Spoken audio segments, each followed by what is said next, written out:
urgent consideration, namely Hurricane Fiona. Accordingly, the motion is as follows. Mr. Cannings, seconded by Ms. Collins. Victoria moves that the House do now adjourn. Debate. The Honourable Member for South Okanagan, West Kootenay.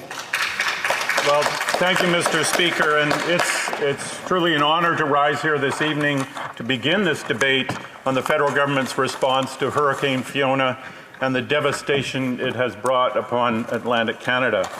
And as the NDP critic for emergency preparedness and climate resilience, I felt it was an urgently needed debate, and I'd like to thank the Speaker for granting my request and thank the Conservatives for agreeing that it was a necessary discussion. And I want to start by saying that my thoughts are with all the Canadians on the Atlantic coast who have been affected by this catastrophic storm. To the friends and families who have lost loved ones, to those who have lost their homes, to those who have lost their livelihoods. I lived on the island of Newfoundland for 3 years, including some months in a remote lighthouse, so I know very well both the ferocity of Atlantic weather and the resilience of Atlantic Canadians. I've traveled widely in Atlantic Canada over the past 40 years or so, including visits to PEI and Nova Scotia just this year, so I'm familiar with many of the communities that have been devastated by Hurricane Fiona. But Mr. Speaker, Hurricane Fiona was no ordinary Atlantic storm. It was the strongest storm ever to make landfall in Canada. Atlantic Canadians remember Hurricane Juan in 2003 and Hurricane Dorian. Fiona combined the intensity of Juan with the size of Dorian. Fiona recorded the lowest ever atmospheric pressure in Canadian history and packed winds of up to 180 kilometers per hour. And the storm surges swept across the coast like a series of tsunamis. The human cost has been catastrophic. Several lives have been lost. Hundreds of homes were destroyed by storm surge or high winds. Many swept out to sea. Roads, wharves, airports, and other infrastructure have been badly damaged. Fisheries infrastructure has been destroyed in the middle of the fishing season. Agricultural crops compromised just before harvest. And close to 1 million Canadians are still without power. And I must pause, Mr. Speaker, to say that I will be sharing my time with the MP for Victoria. We knew this storm was coming. As it tracked north up the Atlantic coast from Bermuda last week, the forecasts were uniformly calling for a record-breaking weather event. And I want to give credit to the scientists of Environment Canada for their strong modeling that informed preparation for Hurricane Fiona. And it was those strong warnings, I'm sure, that kept the injuries and deaths to an absolute minimum. I've heard people comment time and time again that it was a miracle that more people weren't injured or killed. So I thank the science and the warnings that went out for that. I want to say I received a call from Minister Blair on Saturday, and I thank him for that update on the federal response. He mentioned that the armed forces would be helping with cleanup efforts. I've since heard that the naval vessel HMCS Margaret Brooke will be traveling along the south coast of Newfoundland to carry out wellness checks in many of the small outports there that have no road connection. These are critical tasks, and I'm happy to hear they're being done, but important questions remain. How prepared were the armed forces for this storm that we knew was on its way ahead of time? And is there more that could and should have been done in the days before the storm? I know that most communities have armies of volunteers that step up in these situations to help organizing accommodations and food and other emergency supplies for residents that have lost their homes, residents that have been evacuated from their homes. I thank those volunteers as well as the neighbors who help neighbors clear down trees from houses and driveways, and first responders who are helping with immediate and emergency cleanup, including the power company workers that are working around the clock to bring power back to hundreds of thousands of cold and hungry Canadians.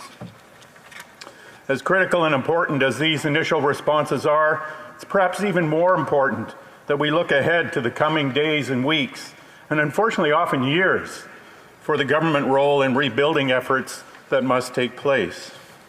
It's late September and winter is not far away in Canada.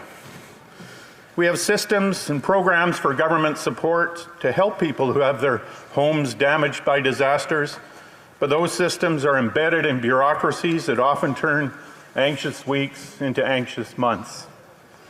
Months while winter sets in and families still have no place to go. They're forced to rely on the kindness of neighbors or relatives, forced to move out of their communities entirely while waiting for help to rebuild their homes and their lives. We have government programs such as the Disaster Mitigation and Adaptation Fund that are meant to help communities hit by overwhelming events such as fires, floods, and hurricanes. In my experience, these communities, especially small communities, are left to do a lot of the heavy lifting in the rebuilding process, while they have neither the financial capability to pay for those actions or the manpower capacity to navigate the bureaucracy to access the programs. Here's a couple of examples from my home province of British Columbia. The town of Princeton was badly flooded by the Tulameen and Similkameen rivers in last fall's atmospheric river event in southwestern BC. It faced about a $20 million bill in cost to repair infrastructure. Ordinary federal, provincial government revenue sharing agreements dictate that Princeton and other similar communities would pay 20% of those costs. Might sound like a good deal to a large community, but the entire annual tax budget of Princeton is only about $2 or $3 million. They simply can't afford 20% of a disaster. We need to come up with a permanent change to these cost structures to accommodate small communities. And secondly, the example of Grand Forks, a town in my riding that was devastated by flooding in 2018.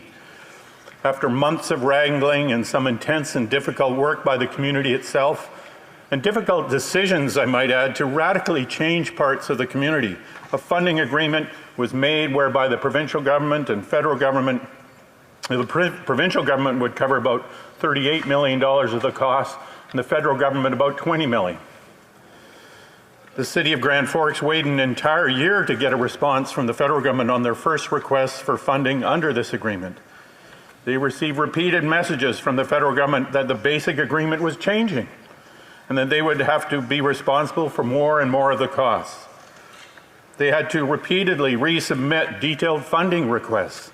It was a bureaucratic nightmare for a small community that was trying to recover from a natural disaster nightmare. This kind of behavior from the federal government has to change. We have to have a kinder, more cooperative relationship between the federal government and communities in these situations. And I'll finish just by commenting on more long-term issues. We spend about $5 billion every year fixing damages from weather-related disasters in Canada. Those costs are largely borne by individuals and insurance companies. The federal government is only covering right now about 10% of those costs. That annual expense is expected to rise to $50 billion by 2050, 10 times what it is now. If we are to face the rising costs of these climate events, if we are to maintain our economy and communities in this onslaught of fire, floods, and hurricanes, we have to start investing serious amounts of money in climate adaptation. Investments in community infrastructure that protect Canadians so they don't see their homes wash away on a storm surge. Investments in heat pumps that will allow low-income Canadians to have air conditioning so we won't have a repeat of the 619 people dying in a heat dome event in Metro Vancouver last year. Investments in fire smart programs to protect neighborhoods at the interface with forests.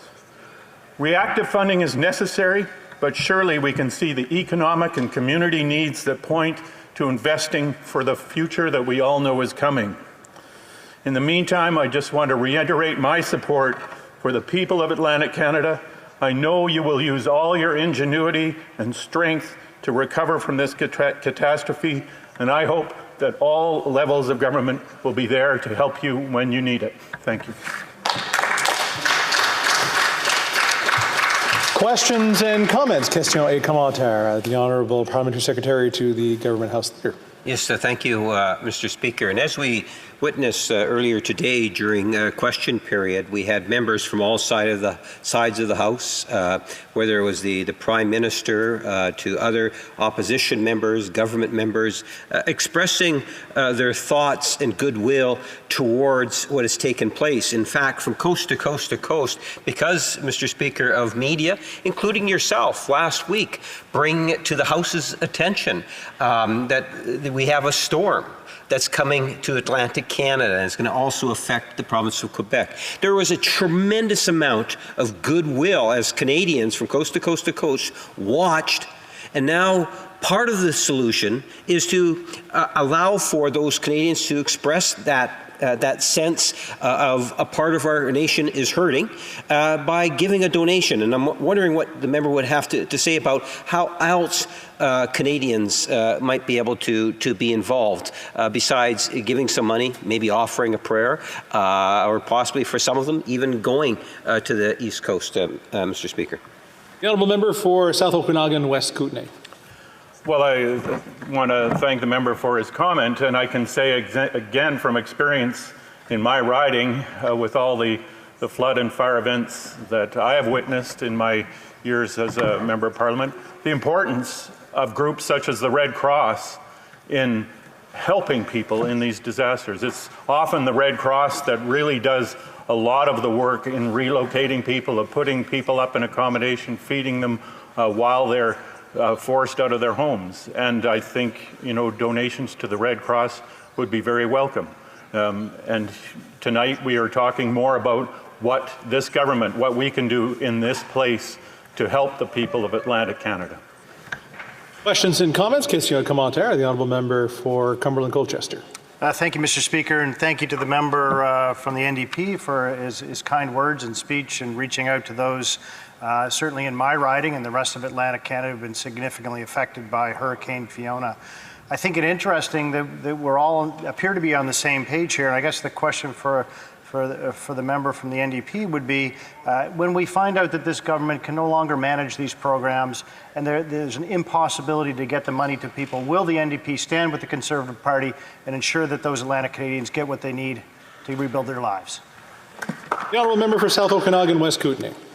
Oh, well, I want to thank the member from Cumberland Colchester. He represents the area where my mother's family came from, my ancestors, so I appreciate that. I would say that it's important to work together here in this place to get help for Canadians when they need it.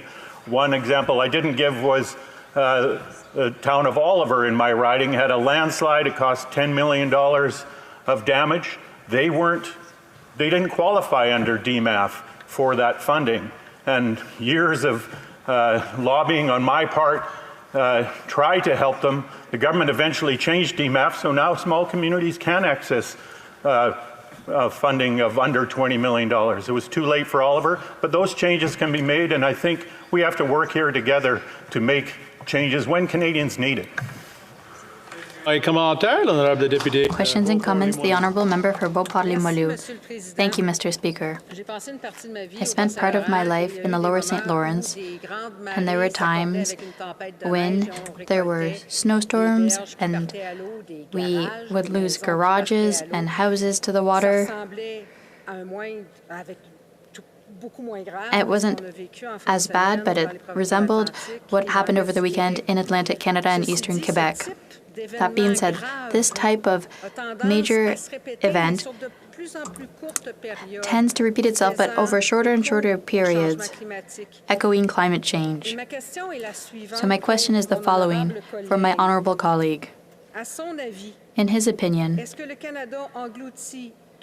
is Canada spending should Canada invest more in helping companies innovate and create green technologies rather than helping polluters? The honourable member for South Okanagan West Kootenay. Well, merci pour la question.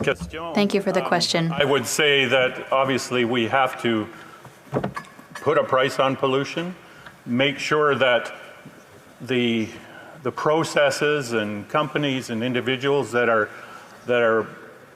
causing climate change around the world pay for those that pollution so that we can do the necessary things to combat climate change. That's the mitigation part of climate change. Here tonight I've been talking about the adaptation. We are stuck with the climate change we have right now. Right now it's close to 1.5 degree rise. If we stopped all our carbon emissions today, I could only hope, we would still be in this place where we would be having hurricanes and forest fires over the next centuries. We have to do both. Reprise to débat, continuing debate. The honourable member for Victoria. Thank you, Mr. Speaker. And I want to extend my support and solidarity to the people of Atlantic Canada. I went to high school in New Brunswick and university in Nova Scotia. I have family and friends on the East Coast, and it is heartbreaking to see the devastation caused by Hurricane Fiona. I want to extend my heartfelt condolences to those who have lost loved ones, to the families who have had their homes destroyed, and to everyone impacted by the destruction and upheaval of this extreme weather event. About 1 million Atlantic Canadians are without power, and we must do everything that we can to support the families and communities that are hurt by this disaster.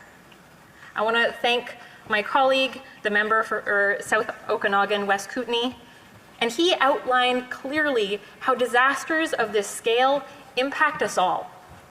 We are calling on the government to not only provide immediate support to those who need it, but also to look to the future. Extreme weather events are getting more frequent and more severe. It is costing communities. It means that we have to replace and rebuild with more resilient infrastructure. Over the next 30 years, major storms and floods could cost Canada $108 billion.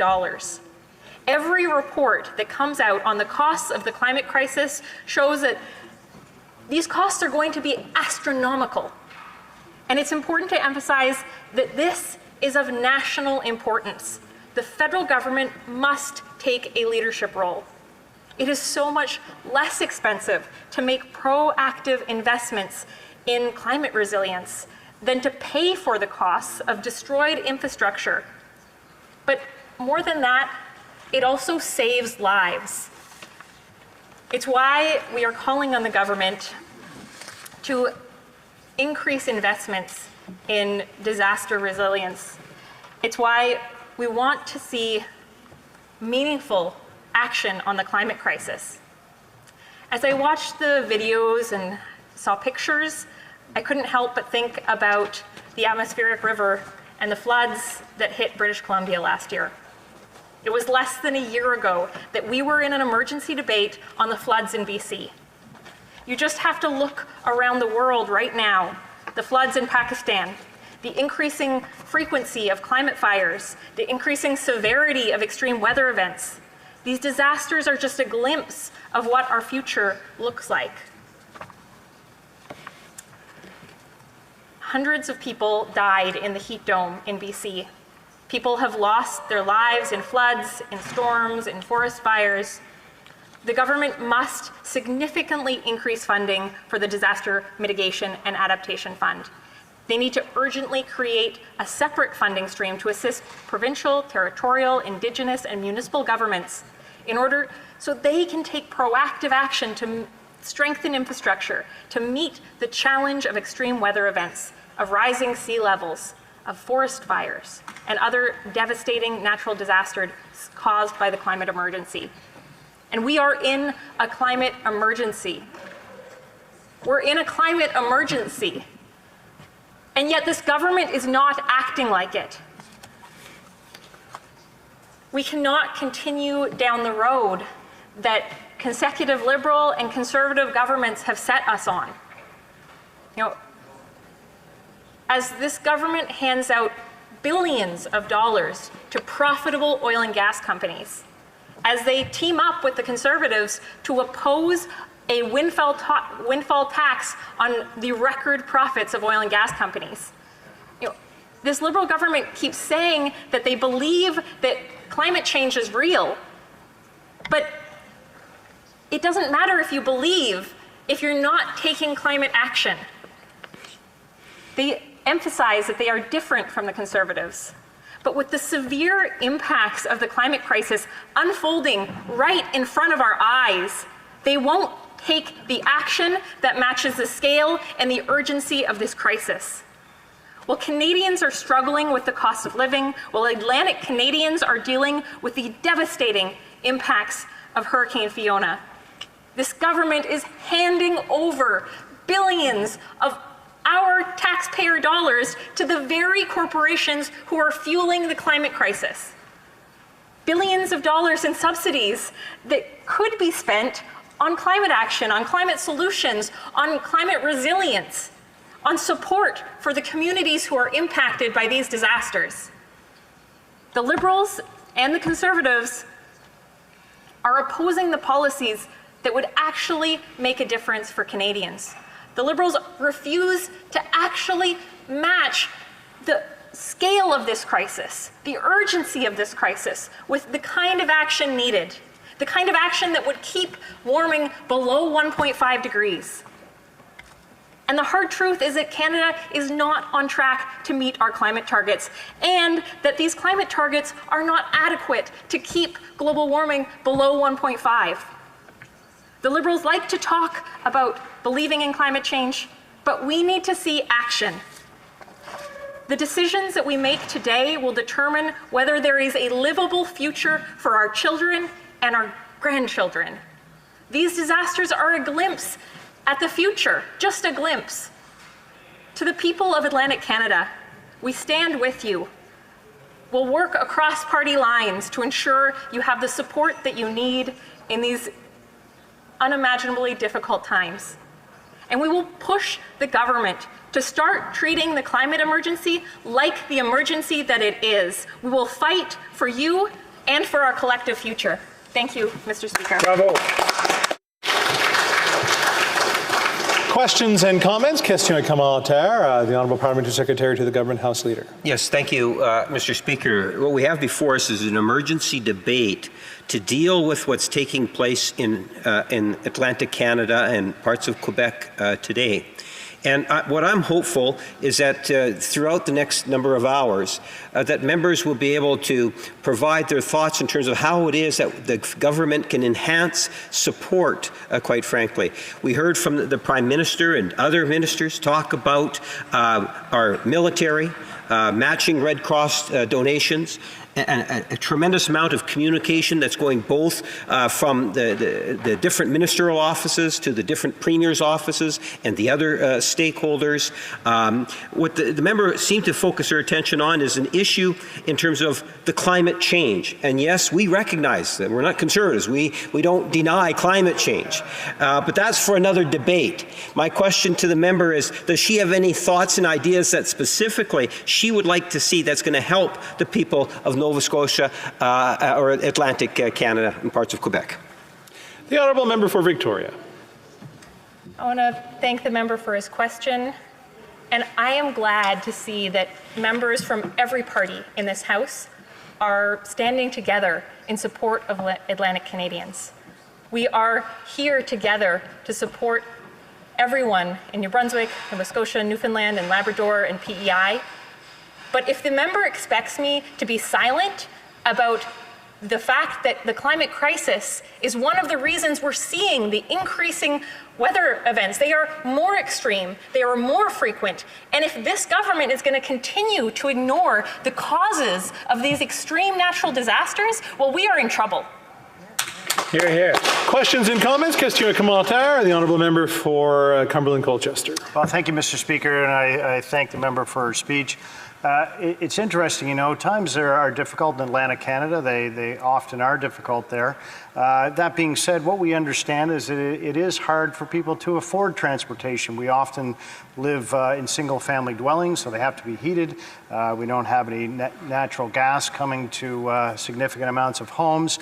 And people, to buy a car is very, very difficult. We often say that in Atlantic Canada, people buy a beater car to get through. You know, it's $2,500, and it's very, very difficult. rebuild. How are they going to afford an electric vehicle to help support this? And I would like to understand how tripling the carbon tax is going to cause a 1/3 decrease in the number of hurricanes in Atlantic Canada. Member for Victoria. I want to thank the member for his question, and also Atlantic Canadians and Canadians across this country are struggling. They're struggling with the cost of living. They're struggling, not being able to access dental care. They're struggling because they can't put food on the table. They can't afford to pay their rent. These are very challenging times. And it's why New Democrats have been calling on this government to implement a windfall profits tax for the big banks, for the big grocery stores, the big box stores, for oil and gas companies. This is so essential so that we can put money back into people's pockets. The carbon tax is a crucial piece of a climate plan. And in the last election, the Conservatives actually acknowledged that. But it's not a silver bullet, and unfortunately, we need a government who is actually going to take the action that matches the scale of the crisis. Thank you. Question et commentaire, l'honorable député. The honourable member for Beauport-Limoilou. Thank you, Mr. Speaker. The situation over the weekend is just an example of what could happen more and more often if we continue to think short-term and to govern by polls or to react rather than prevent. That being said, a lot of investments are made supposedly to assist the environment. I'm thinking especially of carbon capture factories that produce more than what they can capture. So I'd like to hear my colleague's opinion on these solutions that at the end of the day aren't as green as they seem, and what would she propose in exchange? The honourable member for Victoria. I thank the member for her question, and I apologize, I'll answer in English. I think she brings up a really important point. This government has proposed handing over billions of dollars to big oil and gas companies for carbon capture, utilization, and storage. This is not a climate solution. Report after report has shown that actually this is just a giveaway to big oil and gas. And so we need to actually invest those billions of dollars that this government seems set on handing over to profitable companies into climate solutions, into the policies that will actually make a difference. The science is clear. We have the technology, we have the answers, we have the ability to meet our climate targets if we actually take the action. Thank you. Now, before we go back to debate, I just want to remind folks that the quicker we can ask questions, the quicker we can answer them. People can actually get an opportunity to participate in the debate. I've noticed the member for Saanich Gulf Island stand up on a number of occasions, and no, we're running out of time each time. So maybe I'll recognize her the first time next time around. Reprise du débat, continuing debate. The Honourable Parliamentary Secretary to the Honourable Minister of Emergency Preparedness. Thank you very much, Speaker. I sincerely appreciate that you're recognizing me to speak on this very important issue. I will be sharing my time with the Minister of National Defence. Speaker, while it is always an honor to speak in this place, I deeply wish it was under different circumstances. Canadians from coast to coast to coast have seen the terrible images coming out of Atlantic Canada and eastern Quebec over the weekend. Homes have been destroyed by fallen trees, their roofs blown off by extreme wind or swept out to sea. We also tragically have reports from authorities that people in several provinces, such as Newfoundland and Labrador, Prince Edward Island, and Nova Scotia, have passed away as a result of the storm. Let me say that our thoughts are foremost with their families and loved ones. We're thinking of you, we feel your pain, and we'll be there to help and support you. Hurricane Fiona was an unprecedented storm, unlike anything that has struck our shores before. I expect we will hear many, many more stories from my colleagues here tonight, but from Atlantic Canadians about how this storm affected the lives of those they represent, like yourself, Speaker, and I look forward to listening to them. As the Parliamentary Secretary to the Minister of Emergency Preparedness, I would like to start by providing an update to the House with some of the latest news from our officials. Let me first and foremost, Speaker, say that the Minister of Emergency Preparedness has been very active and involved on this matter from the beginning. Since we knew that there was a hurricane coming our way, he has been actively engaged, working with officials, working with other ministries, and we'll hear from the Minister of National Defense, in coordinating our efforts to be ready once the storm hits Canada. Not only working within the federal government, but working very closely with the provincial governments and local authorities to ensure that they have all the support necessary. Minister, unfortunately, is unable to be here. As many would know, he had a knee surgery performed to him, but he remains engaged and active, and I'm working very closely with him. So I just wish him speedy recovery as well. Speaker, in terms of the storm that has hit Atlantic Canada and Eastern Quebec, recovery efforts are ongoing across the Atlantic provinces.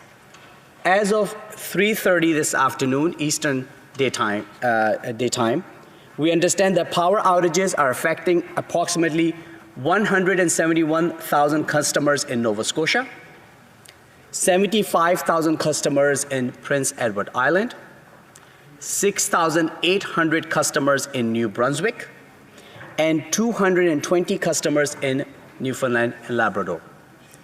There are 0 affected customers reported in Quebec at this moment. States of local emergency remain in place at both Port aux Basques and Cape Breton. 13 First Nations communities have reported impacts due to Hurricane Fiona, and Indigenous Services Canada is working with those communities directly. Canadian Red Cross and Salvation Army are supporting shelters and feeding operations across the Atlantic provinces. Speaker, 2 weather disturbances are expected on the 26th and 27th of September over Atlantic Canada, which may impact recovery efforts. Weather is expected to improve by September the 28th.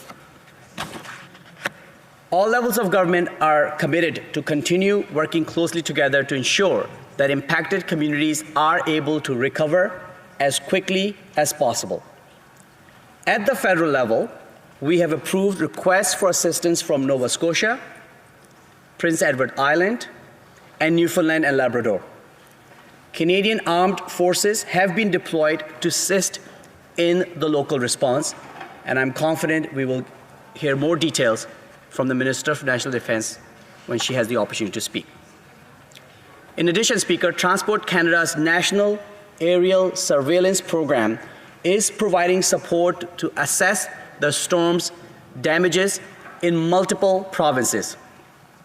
And the Canadian Coast Guard has also made resources available to assist where needed. We also remain in close contact with all affected provinces as they continue their response and remain highly engaged on their needs. There is ongoing direct communications that is taking place not only at the officials level between provinces, federal government, the provinces, and of course, local emergency authorities, but I can also tell you, Speaker, our ministers in the Canadian government are speaking with the premiers and their counterpart ministers also on a regular basis. This is a Team Canada approach to deal with a very significant impact on our country. In addition to this direct support to the provinces, our government, Speaker, has also announced that we will be matching all donations to the Canadian Red Cross for 30 days following this disastrous event. Through this program, the Red Cross will seek to address more immediate requirements for support for affected Canadians and their families. And of course, we know how generous Canadians are. Right here in my community of Ottawa Centre, I'm hearing from many individuals wanting to know how they can help in the response and recovery. We encourage Canadians to please donate to Canadian Red Cross. The Canadian Red Cross, as many of us would know, has previously been a partner to the Government of Canada in response to disasters like British Columbia's 2021 flooding and the Fort McMurray wildfires in Alberta, and has demonstrated an ability to provide impactful support to a significant number of people. I would also like to recognize the efforts of all other partners involved in the ongoing response and recovery efforts. We know of so many organizations locally, local NGOs, church groups, social service clubs who are involved and are engaged in helping in recovery. In the end, that's what communities and neighbors do for each other. Monsieur le Président, notre gouvernement félicite. Mr. Speaker, our government congratulates the many NGOs who are already working to support those on the ground who have been impacted by Hurricane Fiona. The response and recovery is truly just beginning.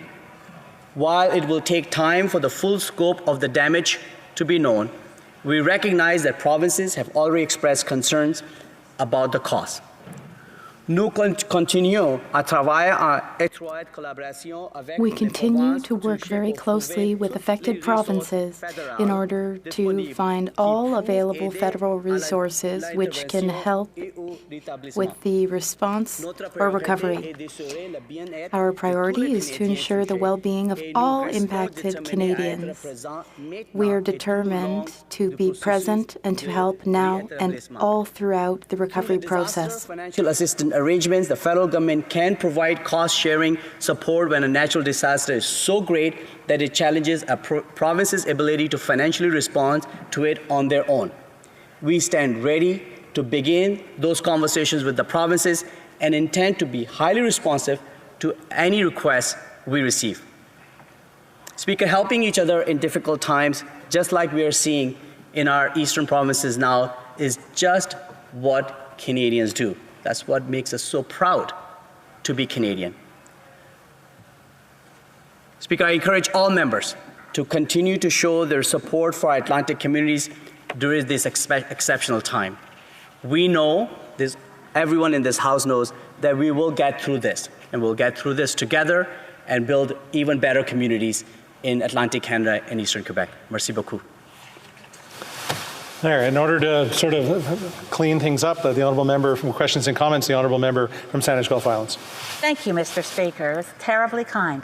My honourable colleague, Parliamentary Secretary, I would say as someone who has been a Cape Bretoner much of my life and now as a British Columbian, I've seen the climate crisis hit communities I know and love really, really hard, and it is heartbreaking. And I do want to extend the thanks for the solidarity of all in this House to support Atlantic Canadians at this critical time, and to continue to support, because basically the people of Lytton, whose town burned down last summer, still have seen nothing. Some of those people, by the way, are still paying the bank, the mortgage on the house they no longer have. A lot of people need help, and they need it because of the climate emergency. So my question to my honourable colleague, because he's speaking on behalf of the government, and I do appreciate the advanced work that the Minister for Public Safety has tried to do to get provinces to act early. And in Atlantic Canada, it worked, and people were warned. It didn't work in BC. People weren't warned of the heat dome. So my question is, right now on the Environment Canada website is a completely inadequate consultation document that calls on Canadians to help the government put in place adaptation strategies by the year 2030. Will the Honourable Parliamentary Secretary agree with me that we needed those adaptation plans yesterday, not in 8 years? The Honourable Parliamentary Secretary. Thank you, Mr. Speaker, and I thank the member for a thoughtful question. First and foremost, our focus right now is to provide the very necessary help needed so that those who are affected, and there are many unfortunately, can recover so that we can restore power, so that we can get fresh water back again to them so that they can get to their workplaces. That is our effort. We also has learned, as the member stated herself, that when we prepare for emergencies like these, our response is better and we can prevent the loss of life and hopefully loss of property as well. That is an ongoing work, and that's why we know that climate change has a huge impact on these, and that's why having thoughtful, thorough, evidence-based adaptation strategies is what we need, and that's what we're working towards. Thank you. Questions and comments, and the honourable member for Cumberland Colchester. Well, thank you, Mr. Speaker. I appreciate it, and thank you to the member opposite from Ottawa Centre for his kind thoughts and words. A couple of very important questions I think that Atlantic Canadians would really like answers to, Mr. Speaker, is exactly how will funds be paid to those people who make claims? Will the federal government be paying them directly? Or are they going to be funneled through the provinces? And secondly, perhaps more importantly, is why did we choose the Canadian Red Cross? This is not meant to be disparaging to the Red Cross, but we know very clearly, especially in small towns across the country, in Atlantic Canada perhaps in particular, that food banks are out there helping out, that there's often volunteer fire brigades who run also on donation basis, and again, this is often a large multinational corporate entity, the Red Cross, and certainly perhaps some of the profits will be eaten up through that bureaucracy. So I guess the question is, Mr. Speaker, is why choose the Red Cross, and does that not actually create a discrepancy for these smaller institutions that are acting locally and really providing help at the coalface, as it were? Thank you, Mr. Speaker. The Honourable Parliamentary Secretary. Thank you very much, Speaker. Let me first of all extend my gratitude to the member opposite. I know his community has been directly hit, and he's been very actively trying to help his constituents. I've offered my assistance to him. I'm available if he needs any information. I know just this morning the Prime Minister and myself, along with a member from Ottawa South, visited Hydro Ottawa crews that actually going to Truro, Nova Scotia, to his community to help, and I hope that will make an impact. Speaker, Canadian Red Cross is a national organization. It has a very strong partnership with Government of Canada, and they have a demonstrated capacity to deal with large-scale events and help a large number of people like the one we're facing right now, and that's why it's important that we work with them so that support can provide to those who are impacted right away. Of course, local community organizations, as I mentioned earlier in my remarks, play a very important role, and they're part of the recovery effort. But at this moment, we need to make sure that people are as safe as quickly as possible, power is restored, they have comfort centers available, and food and shelter also. Thank you. We have time for a quick question. The Honourable Member for Berthier-Masquinongé. Thank you very much, Mr. Speaker. First and foremost, I would like to express my solidarity, the solidarity of all members of the Bloc Québécois towards those who are affected. It is very important for us to help those who are affected by giving the amounts necessary, and we will work with the government in order to help people. Here's my question for my colleague.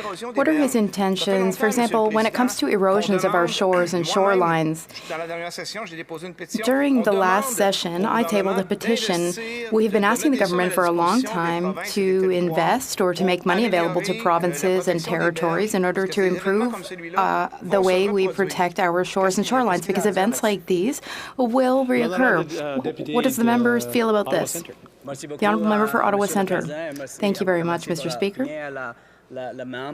And I thank the member for his question. As I was saying earlier, we need to, of course, continue to invest in adaptation strategies. We know that weather-related crimes that are impacted by climate change are becoming more and more frequent because climate change is real. We need to make sure that we're not only fighting pollution by not making pollution free, but in fact using not only curb pollution so that it can fight climate change, but invest in building resilient infrastructure, whether it's shorelines or dams or bridges. That is the work, important work that the Ministry of Emergency Preparedness is focused on and will continue to do so, the work in an effective way so that all Canadians are safe at all times. Merci beaucoup. Reprise du débat, continuing debate, the Honourable Minister of National Defence. Thank you very much, Mr. Speaker. I'm very happy to be here tonight to take part in this emergency debate. All of those affected by Hurricane Fiona. I was born in Kentville, Nova Scotia, in the heart of the Annapolis Valley, and I am devastated to see the damage that is being wrought on the Atlantic provinces and eastern Quebec. I would also like to echo the words of many colleagues today in extending the deepest thanks to the Canadian Armed Forces, as well as first responders, search and rescue volunteers, emergency managers, all of whom are working so hard to keep people safe and to help with the recovery during this exceptional time. I have been in touch with Premiers Houston and Fury and reiterated that the Canadian government is here to help. We will work closely with all regions to support the recovery, and I want Canadians who are watching this here at home to know that our government and the Canadian Armed Forces remain vigilant and ready to respond, to rise to the challenge, Mr. Speaker, as they always do. In fact, over the past few days, we have seen images of devastating damage wrought by Hurricane Fiona in Atlantic Canada and eastern Quebec. And as a Nova Scotian myself, my thoughts are with you all, to everyone suffering and affected in Atlantic Canada and eastern Quebec. We stand with you. Nous sommes ici pour vous. We are here for you. We will continue to help affected provinces who need assistance. Let me take it province by province, and I'll just say that all three branches of the Canadian Armed Forces are activated and ready to assist as required. What are these? The Joint Force, Task Force Atlantic, the 5th Canadian Division, the Canadian Rangers, local reserve units, Royal Canadian Air Force aircraft and crew, Royal Canadian Navy ships, small vessels and crew are all on standby, Mr. Speaker, and helping where they are needed. In terms of the province-by-province work that Canadian Armed Forces are involved with in Nova Scotia and in fact in Cape Breton yesterday morning, a Canadian Army reconnaissance team was on the ground evaluating the damage of the hurricane and identifying which military capabilities would be best deployed and where. Yesterday, we confirmed that our Canadian Armed Forces would provide equipment and personnel to help with reestablishing electricity, roads, and bridges if required by the province of Nova Scotia, and that approximately 100 Canadian Armed Forces personnel sont là pour le province. They're available to who are there for the province if required. And in fact, what we have is up to 100 personnel for each of the affected provinces. So we are making sure that the Canadian Armed Forces are there for Atlantic Canada. And I'll say that the lead Canadian Armed Forces elements were ready to begin tasks this morning, and that CAF presence in communities in Nova Scotia were there as of this morning also. Moving now to PEI, the next province to submit an RFA with the federal government. The Canadian Armed Forces deployed immediately last night, Mr. Speaker, to help with removing vegetation and debris from roadways to help restore the power grid and with repairing roadways as required. As of right now, over 100 CAF personnel are in the province, and lead CAF elements are in PEI, and they got straight to work today in helping provincial authorities in conjunction with local authorities, of course. Now to Newfoundland and Labrador. Newfoundland provided a request for assistance yesterday, and our Canadian Armed Forces have been activating resources and personnel to provide physical impact assessments and immediate on-the-ground support to local authorities to ensure the well-being and the safety of residents in the province. Let me talk about HMCS Margaret Brooke. HMCS Margaret Brooke sailed from St. John's this morning to conduct wellness checks in 4 communities on the south coast, and that will begin tomorrow as requested by the province. Et la présence du navire Margaret Brooke sera fondée sur and the presence of Margaret Brooks, HMCS Margaret Brooks, will be informed by the leadership of the military as well as the advice of local authorities. It has just returned from a long deployment in the Arctic as part of the Nook operation. It is ready to support Canadians when help is needed. In Quebec, the Rangers are giving us frequent updates so that we can be ready to help Quebec if asked to do so. We remain ready to respond in provinces that may need our help. And we will continue to collaborate closely with provinces and other partners, and I promise all Canadians that we will always do whatever we can to help. Nous remercions les membres des Forces armées canadiennes. We thank the members of the Canadian Armed Forces. We thank all those partaking in these efforts for their very hard work and the help that they are giving fellow Canadians. This is an all-hands-on-deck effort, and I know that our Canadian Armed Forces will rise to the challenge, as they always do. Merci beaucoup. Thank you. Miigwech. Questions and comments? Questions et commentaires. L'honorable député de Beauport-Limoilou. Merci, Monsieur le Président. Thank you, Mr. Speaker. I would like to, like the Minister, thank everyone present on the ground, everyone who is helping and trying to get through this disaster as quickly as possible. It won't be resolved quickly, but what's important is that we've sent some support.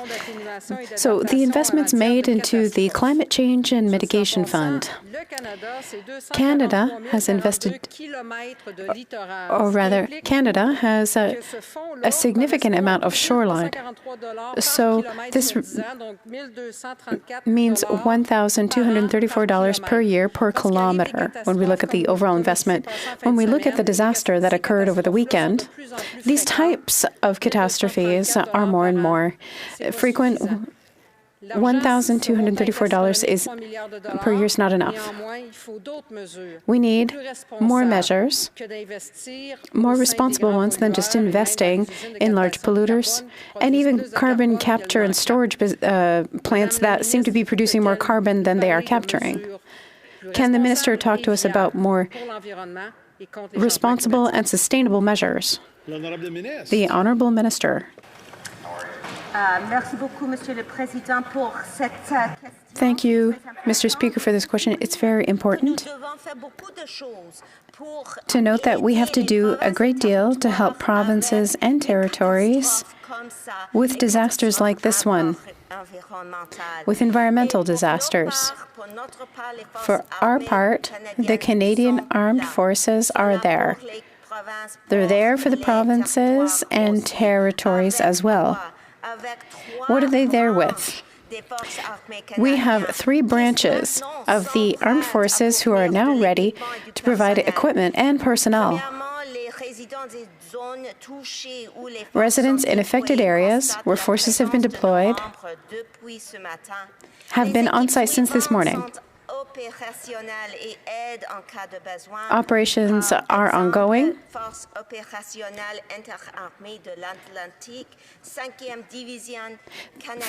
For instance, the 5th Division of the Rangers, as well as aircraft and ships. These are really important measures, Mr. Speaker, for our country, for provinces, for the territories, when we have environmental disasters. Questions and comments? Questions et commentaires. L'honorable député de Charlebourg-Haut-Saint-Charles. Je vais demander à la ministre si... I would like to ask the Minister. She gave a bit of information on the troops present on the ground in the elected. I asked a question today about the 5th Brigade, Mackenzie, based out of Valcartier.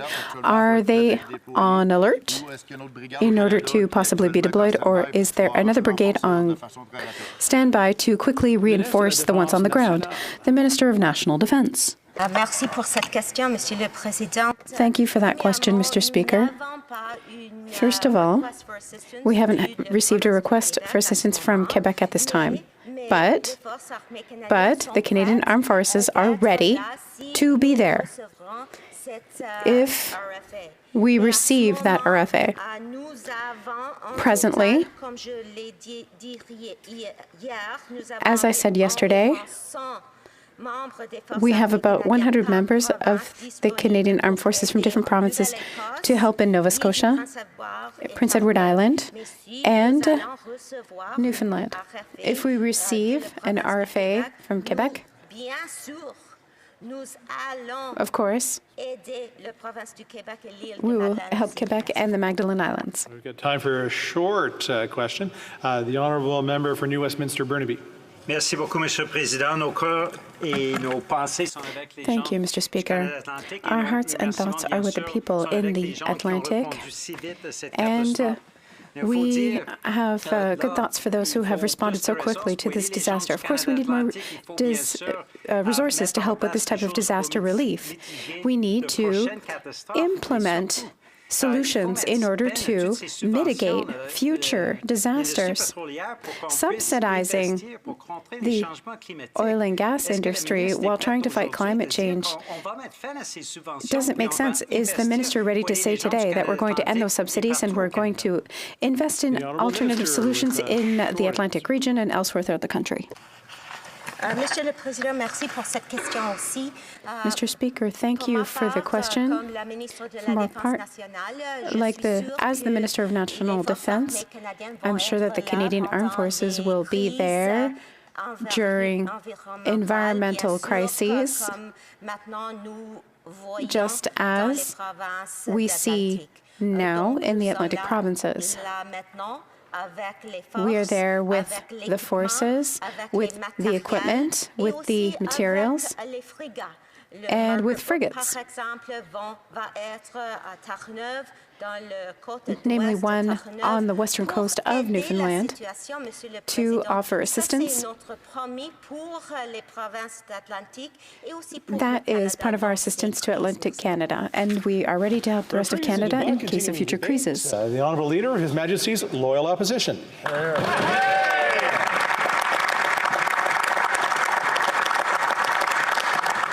On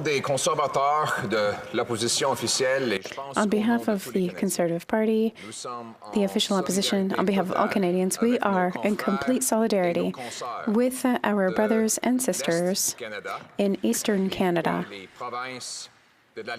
in the Atlantic provinces, and Eastern Quebec, especially the Magdalen Islands.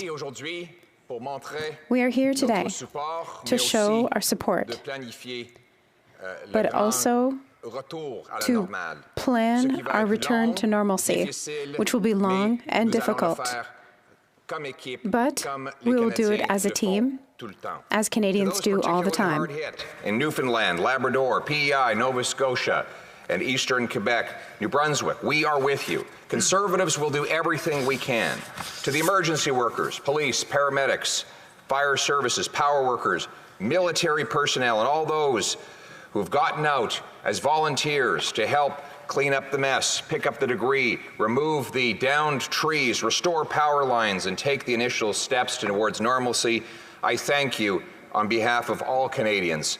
I'd specifically like to acknowledge the devastation that Fiona has brought to Port aux Basques, Newfoundland, stories and images of fishing boats, infrastructure demolished, homes and apartments being engulfed by waves and swept out to sea. These images are gut-wrenching for every single Canadian. As one local resident put it, this is hands down the most terrifying thing I've seen in my life. And we're still, in Port aux Basques, as many across the country have now heard, one of 2 lives was lost to the storm. So far, it was a 73-year-old woman trying to leave her home as it was swept to sea by the waves. Loss of life leaves families, loved ones, and an entire community feeling helpless. PEI potato farmers who are already suffering under the government's self-imposed export ban and missed an entire season as a result of decisions by this government to shut down their industry. And many still unable to sell their seeding potatoes, which are still subject to that same ban, now face the prospect of losing an entire year's crop.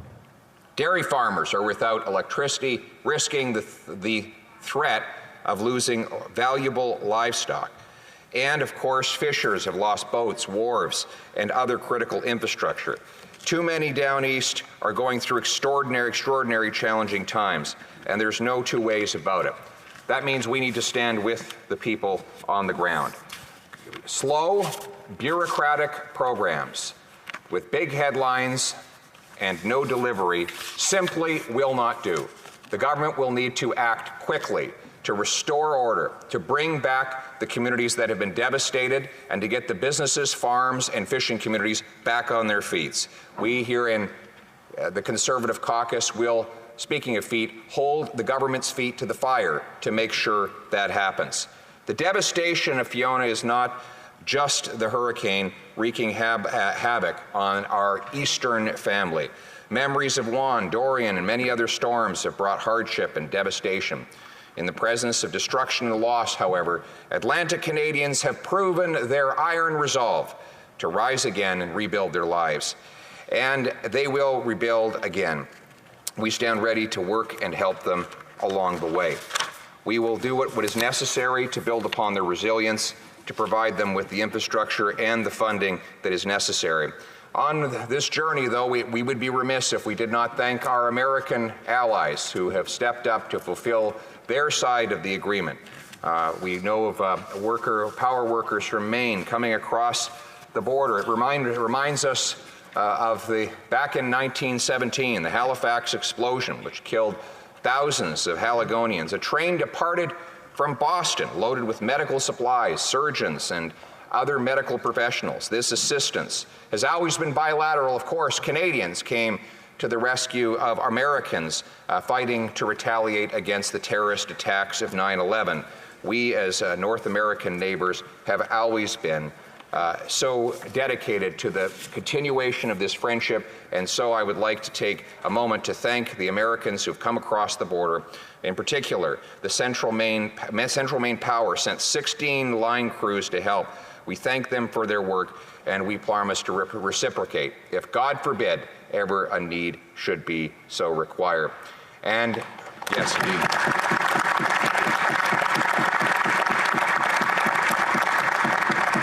I know that my colleague from Cumberland Colchester, with whom I'm splitting my time, will build on that solidarity. Reports are surfacing, however, of government getting in the way again. We heard that American crews working to get up into Canada and help with the rescue were held up because of the infamous ArriveCan app, which unfortunately is with us, but mercifully only until Saturday. We call on the government to eliminate this app today so that it does not cause any more disruption. We do note the public safety minister has denied these reports, but then his cabinet colleague, the emergency preparedness minister, contradicted him and said indeed there was an incident and a delay at the border, although he described it as inconsequential. I would remind him that minutes are consequential in an emergency. There is no time for gatekeepers, glitchy apps, or boondoggles when Canadians are in desperate need. Mr. Speaker, I'd like to thank my Atlantic caucus that have kept me apprised. We were meeting on Saturday to discuss our response. They have been in contact with their local representatives, with their populations, with their fishing villages to find the needs and bring them to our attention. I'd like to thank the premiers, the local officials, and the residents firsthand, many of whom I've had a chance to speak with over the last several days. I'd like to thank the member for South Shore St. Margaret's, who reached out to local organizations including the Maritimes Fishermen's Union and the PEI Fishermen Association and the Fish, Food and Allied Workers of Newfoundland. On behalf of the official opposition, we will continue to pray for everyone's safety.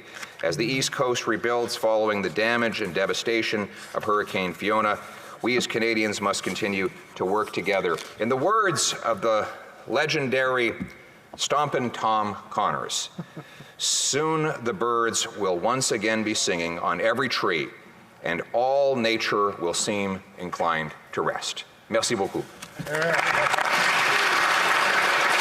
Questions and comments. Questions et commentaires. The Honourable Parliamentary Secretary to the Government House. Yes, thank you, Madam Speaker. And as I expressed earlier, I really did believe the time in which Canadians have come together, and it was encouraging to see the Leader of the Official Opposition earlier today in his opening talk, or the Conservative Party, I should say, in its opening talk about the importance of members on all sides of the House working in order to support Atlantic Canada during this time. And there was a number of initiatives that the government has taken. We've talked about military, the matching Red Cross, and that's something in which I believe all Canadians get involved. And I'm wondering what the member would say to Canadians from coast to coast to coast, ways in which they can contribute to what's taking place in Atlantic Canada today, using the example of the Red Cross, giving a contribution. Maybe it's prayers, maybe it's going down to the East Coast, those that feel that they can contribute. Does he have any thoughts in regards to that? The Honourable Leader of His Majesty's Official Opposition. Thank you. Thank you for the member for the question. I would encourage all Canadians to give generously and help in any way they can. And we congratulate the government for the announced response it has made, but we will follow up to make sure there's delivery. We do not want this to be A for announcement, but then F for follow-through. We want it to be we've seen it before, and we want the government to deliver, and we will be watching carefully, like hawks, to make sure that the people of Atlantic Canada are not let down again. I notice the work of the great member for McLeod, who is a Southern Albertan, but has become, I think, the greatest champion in Canada for the PEI potato farmer. And I think we should give him a round of applause. Foothills, excuse me, he's from Foothills. Foothills used to be called McLeod. Foothills, the member for Foothills, has been championing the PEI potato farmers, and all across PEI, they sing his praises every day, and I know that he will not let up until the PEI potato farmers are back up and all of their crops are able to be exported to markets all around the world.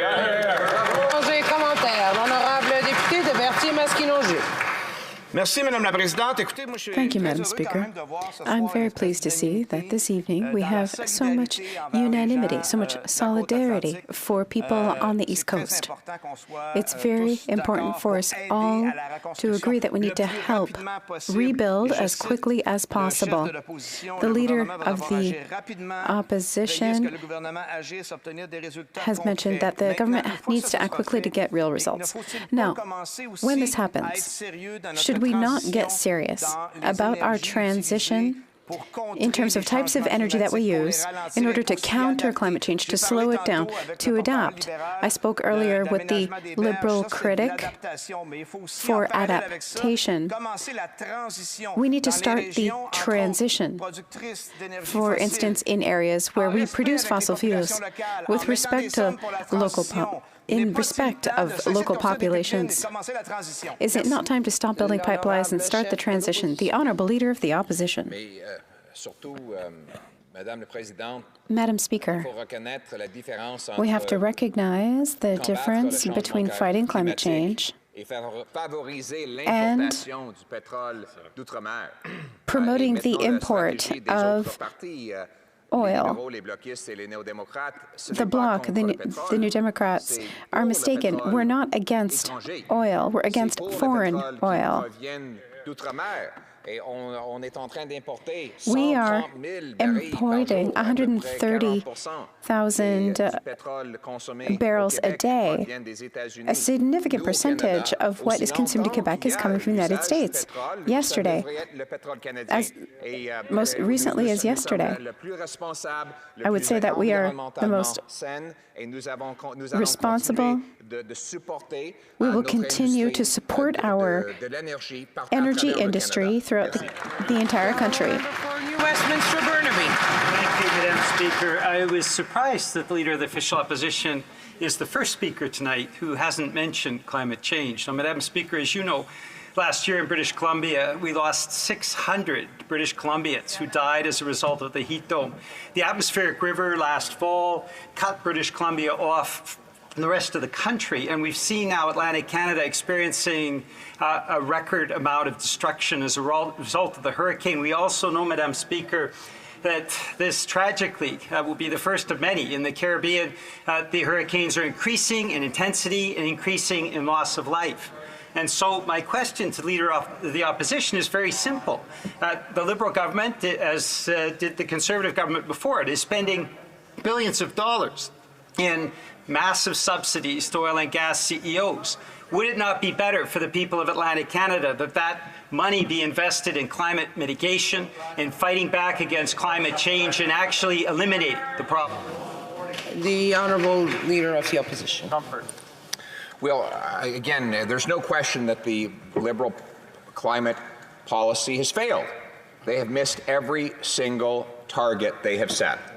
And in fact, they said that if they brought in this carbon tax, they would hit the targets. They didn't hit a single target. Now they say they have to triple the carbon tax and cost Canadians thousands of dollars. The Parliamentary Budget Officer has reported that Canadians are paying far more in carbon tax costs than they are getting back in these so-called rebates. And in many provinces, including that member's, there is no rebate at all, even though there is a federally imposed carbon tax that will triple in his province, whether his provincial government likes it or not, unless, of course, there is a new government that fights climate change with technology and not taxes. Resuming debate, the Honourable Member for Cumberland-Colchester. The Honourable Member for Cumberland-Colchester.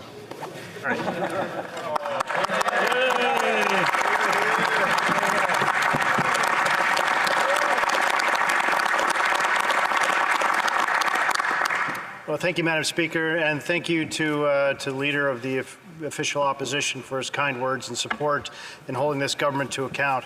You know, certainly this evening, I would like to think that as we come together here as parties to have this emergency debate, that it's important that a few things happen, Madam Speaker. One is we understand kind of the timeline, and I had the opportunity to be at home this weekend and experience this firsthand, so I think that's important. I also think it's important that the debate here this evening, the emergency debate in my mind, Madam Speaker, is really related to the support for the Atlantic Canadians, not to push some other agenda, which we've seen, unfortunately, this government has continued to miss their targets with respect to climate change, which is, as we might say in Atlantic Canada, a darn shame.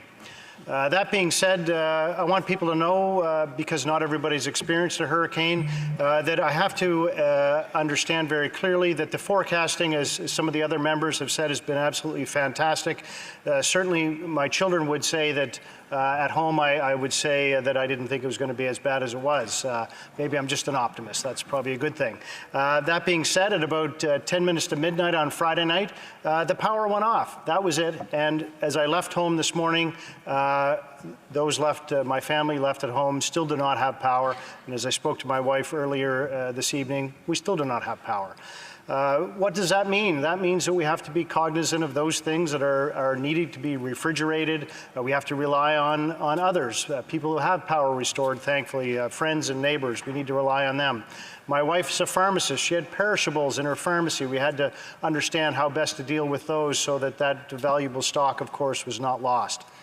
Some of us are very fortunate, Madam Speaker, to have a generator, and you know, I was quite thankful to be able to go out with a 15-year-old generator that we purchased sadly after Hurricane Juan and then White Juan, and you know, it sat around a lot. It's and perhaps I'm not that great at maintenance, but to get that generator going and be able to have some lights and power the fridge in my house is a great and wonderful thing to have during an event such as this. I do want people to know, though, that I live in the town of Truro. I'm very fortunate that I have water. The folks who work in my constituency office live in a small place called Londonderry. If they don't have a generator that powers their pump, you know, they're doing it the way we did when I was a kid, when nasty storms came along. You filled up your bathtub with water so you could wash your hands and flush your toilet. Those things are still going on, and our hearts and our prayers and our thoughts are with people who are suffering in that way. I do think it's important to highlight those industries that are specifically negatively impacted. We talk about, you know, the fisheries, the farming, and the forestry.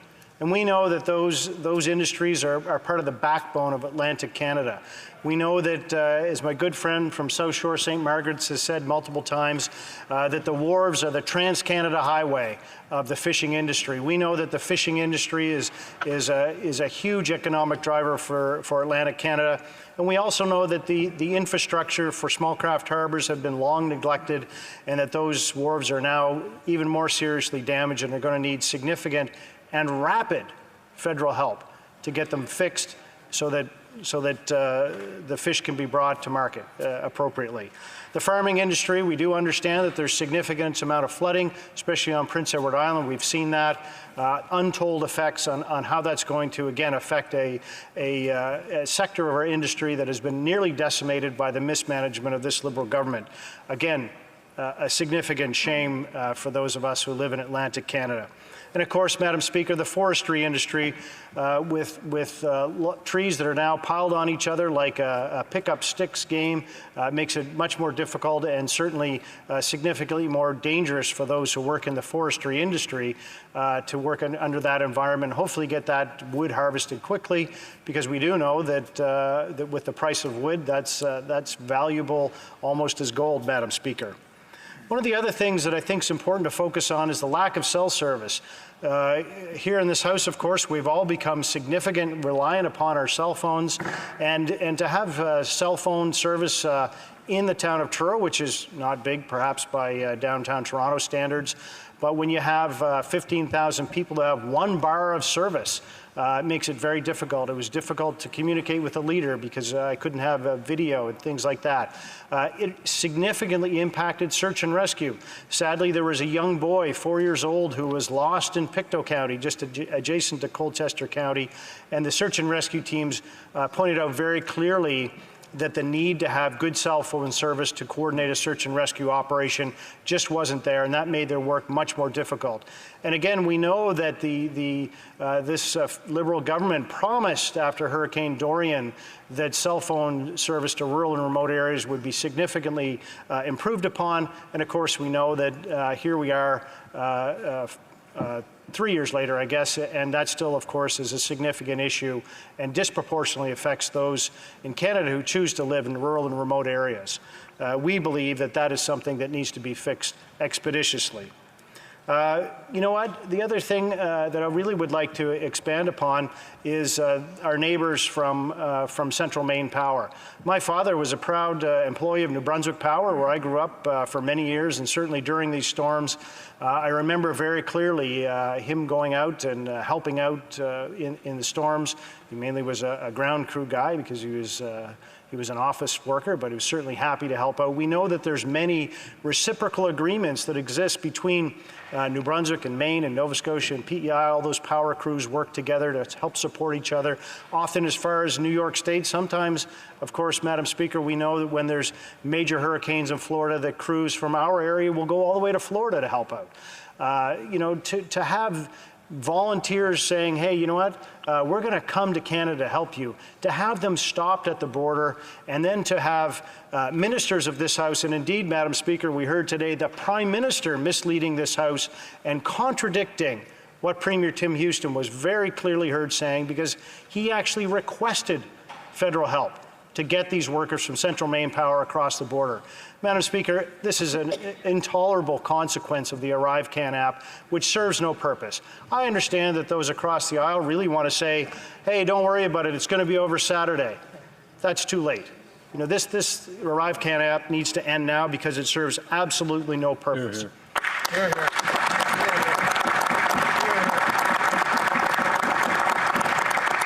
One of the final things that we need to talk about, Madam Speaker, is the ongoing need for cleanup. You know, as I left my house, as I said this morning, mounds of brush that was needed to be picked up and limbs of trees that we'd cut down are still going to be there. We need to have folks locally understand that that brush is going to be picked up before another event happens. You know, when I left this morning, it was pouring rain, thunder and lightning. There was threat of a water spout coming up the Fundy, Bay of Fundy up into the Cobequid Bay. You could imagine if a water spout then made landfall with all of this brush piled up. We need to get this removed, and we need to have it moved quickly and effectively, and not at the cost of Atlantic Canadians. I think finally, Madam Speaker, there's two more things that I'd like to touch on. Of course, we need to thank those volunteer fire brigades who have been essential in creating centers for people to go and be able to charge their devices, to have a cost that's clean and warm and dry that they know that they can be a part of. And certainly that's an ongoing tie that binds small communities together, volunteer fire brigades. So a big shout out to them. And of course to first responders. Yeah, absolutely. And first responders, Madam Speaker, they continue to do their work through the difficult times, and we know that in other hurricanes, sadly, first responders have had their lives taken during the storm. So we're grateful that they were safe through this. Finally, absolutely. Finally, Madam Speaker, I want to speak to the resilience of those of us who live in Atlantic Canada. It might seem like I'm patting my own self on the back, but it's certainly an absolute pleasure to be part of a community that binds itself together by volunteerism and by the ability to say, hey, you know what, I know how to handle a chainsaw, and I'm going to come out and I'm going to help my neighbor do that. We know that can-do attitude is really what helps propel Canada forward here at home and on the world stage as well. We know that Canadians garnered tremendous respect for the work that we've been able to do in past world wars, and I feel that this type of effort is coincident with that as well. You know, invite your neighbor in for a coffee if you have electricity. Give them a warm meal. Volunteer as you can. And make sure that you check in on your neighbors, those that are vulnerable, those that you know perhaps are struggling and will continue to do so. We know that we've been through this type of thing before. I'm very, very confident that we're going to come back better than ever. And I want to thank everybody here in the House for their confidence in Atlantic Canada and their ability to support us. Thank you, Madam Speaker. Questions and comments. The Honourable Member for Kings Hands. Thank you, Madam Speaker. I'd like to thank my honourable colleague for his remarks this evening, and I do share his sentiment about the way in which we work together in Atlantic Canada. Our communities step up for one another. He spoke about the importance of making sure that brush piles and the recleaning effort is undertaken right away. I was certainly relieved to see that there was Canadian Armed Forces on the ground in Nova Scotia working with local authorities. But my question is around agriculture. In Kings Hands, we are certainly what I would call the breadbasket or the agriculture heartland of Atlantic Canada, but I'll certainly share and recognize that Cumberland Colchester certainly has an important agriculture community as well. One of the things that we worked hard over the weekend was, as members of Parliament, was to share with the Prime Minister and the Minister of Emergency Preparedness and the group that's working on the ground about the impacts. Would this honourable member share the impacts on the agriculture sector in Cumberland Colchester to this House, such that we can make sure that we have a really important response in the days ahead? Thank you. The Honourable Member for Cumberland Colchester. Well, thank you, Madam Speaker, and thank you to the member from Kings Hands as well for that important question. What we're going to know is that as time goes on, we're going to have a better idea in Cumberland Colchester exactly what has happened. We're quite thankful that the blueberry harvest is already finished, which is a major economic driver. But we do know that there are folks there who are dairy farmers who continue to struggle at the current time. And as long as power is restored more quickly, then the likelihood of devastating effects with respect to that industry are lessened, of course. Some of the other things that we're in between season with, thankfully, with strawberries, we're in between seasons there as well, Madam Speaker, so that's somewhat of a help. But we also have to be considerate of how many trees are down on top of other crops, and that's going to be a difficult time as we move forward. I think that we need to be dynamic in our support here to understand that as we get more information, that those folks need to be supported quickly, and they need to be able to get funds out that are going to enable them to resume operations as quickly as possible with money in their own pocket. Questions and comments. The Honourable Member for Beauport-Limoilou. Thank you, Madam Speaker. I stand in solidarity with farmers who are going through a difficult time. We must not forget that these producers are 3% of the population, but they feed everyone. And that shows how climate change and the consequences of climate change on climate and weather will also have an impact on our food, and how important it is to ensure a quick transition at the energy level. I'd like to hear responsible, viable, long-term proposals from my colleague for the energy transition. Member for Cumberland-Colchester.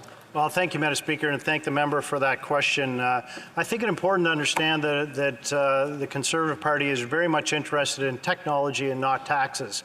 And I think as we reflect upon the ability for this Liberal government to make changes that are impactful to the climate, we know that that is just not happening. We also understand that those of us who live in Atlantic Canada often live in more rural settings, often in single-family dwellings, and of course we often heat our homes with oil. That makes it much more difficult to make those transitions. We do know that greener energy here from our great friends from the great province of Alberta, it's important to understand that that's the greenest energy that we can produce in the world, and we need to be more reliant upon that. We need to also look at things like carbon capture and storage and understand how we may be able to better use that technology to improve the state of affairs that we have at the current time.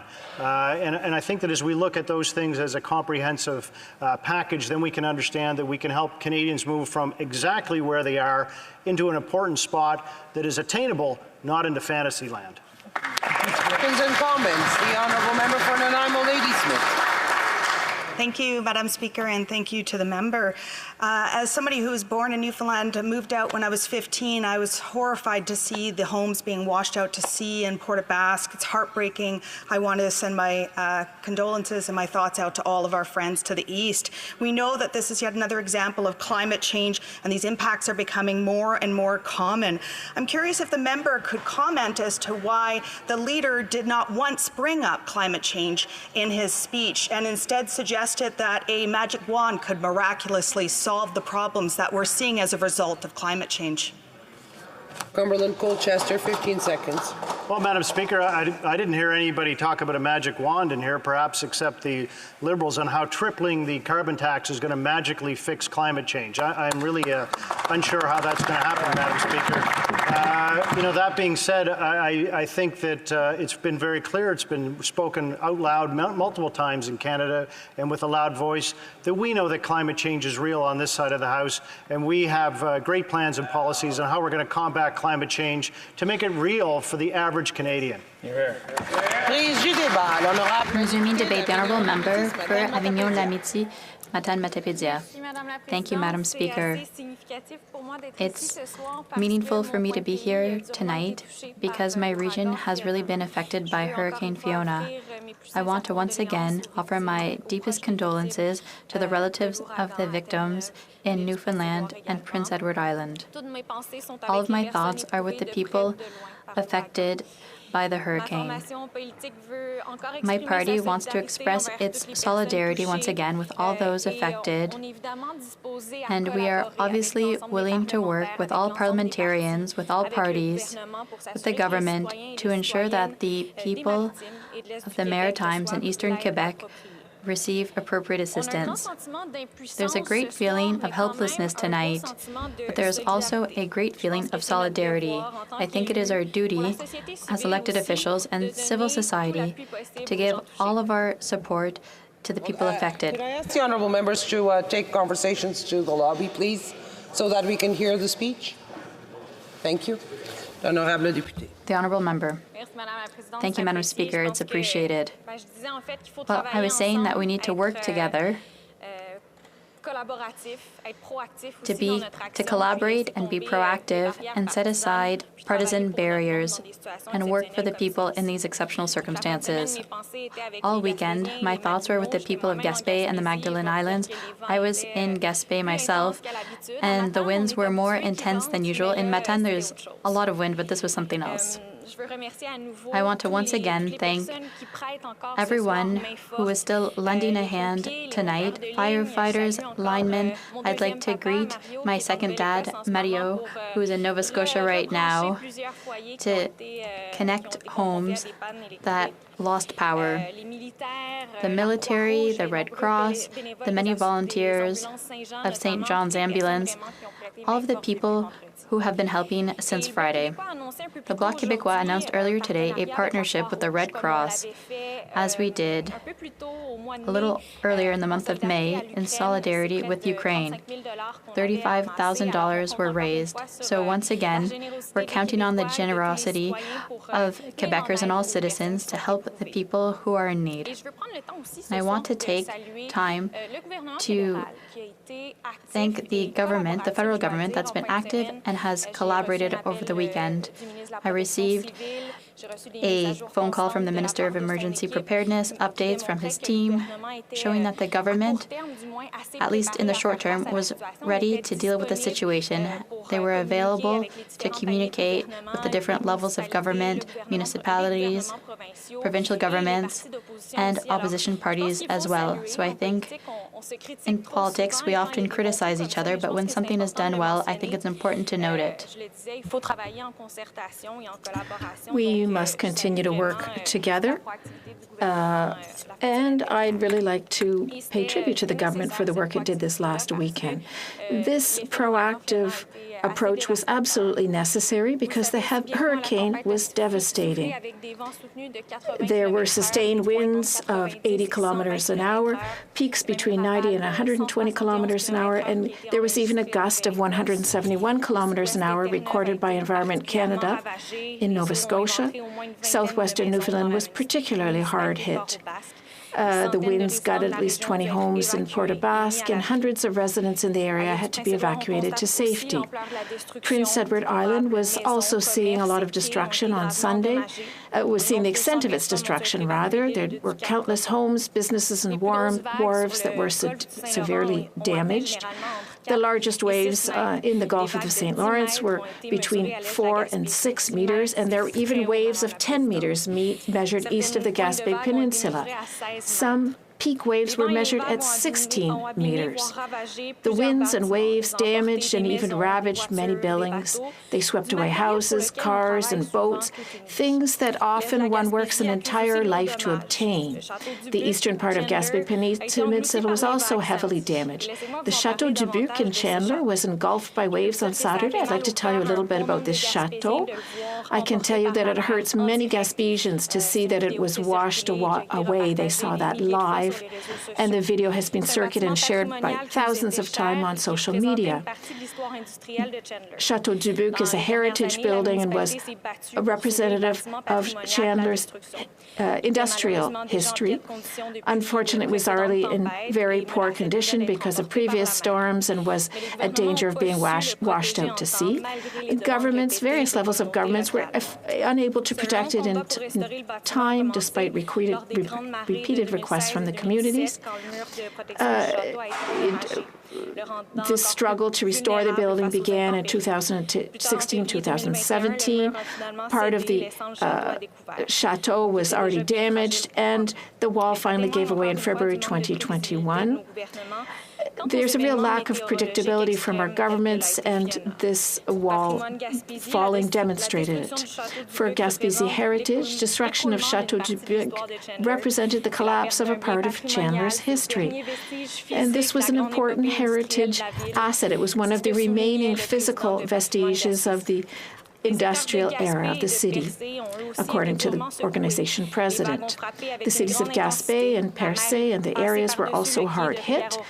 The sea went right over the wharf in Rivière-au-Renard. Trees and electrical poles fell. The site of the Oktoberfest Gaspésian Festival in Percé was significantly damaged. The organizers announced the cancellation of the activities for the weekend. There was water and debris on Highway 132 in the sectors of La Martre, Marsouilles, Manche-des-Pays, and Gros-Morne, and there were also localized overflows, coastal overflows, due to the waves. Other areas of the Gaspé Peninsula were also affected. Strong winds felled trees on Route 198 between Murdochville and Gaspé, and on Highway 299 as well. And unfortunately, several cell coverage is not always present everywhere.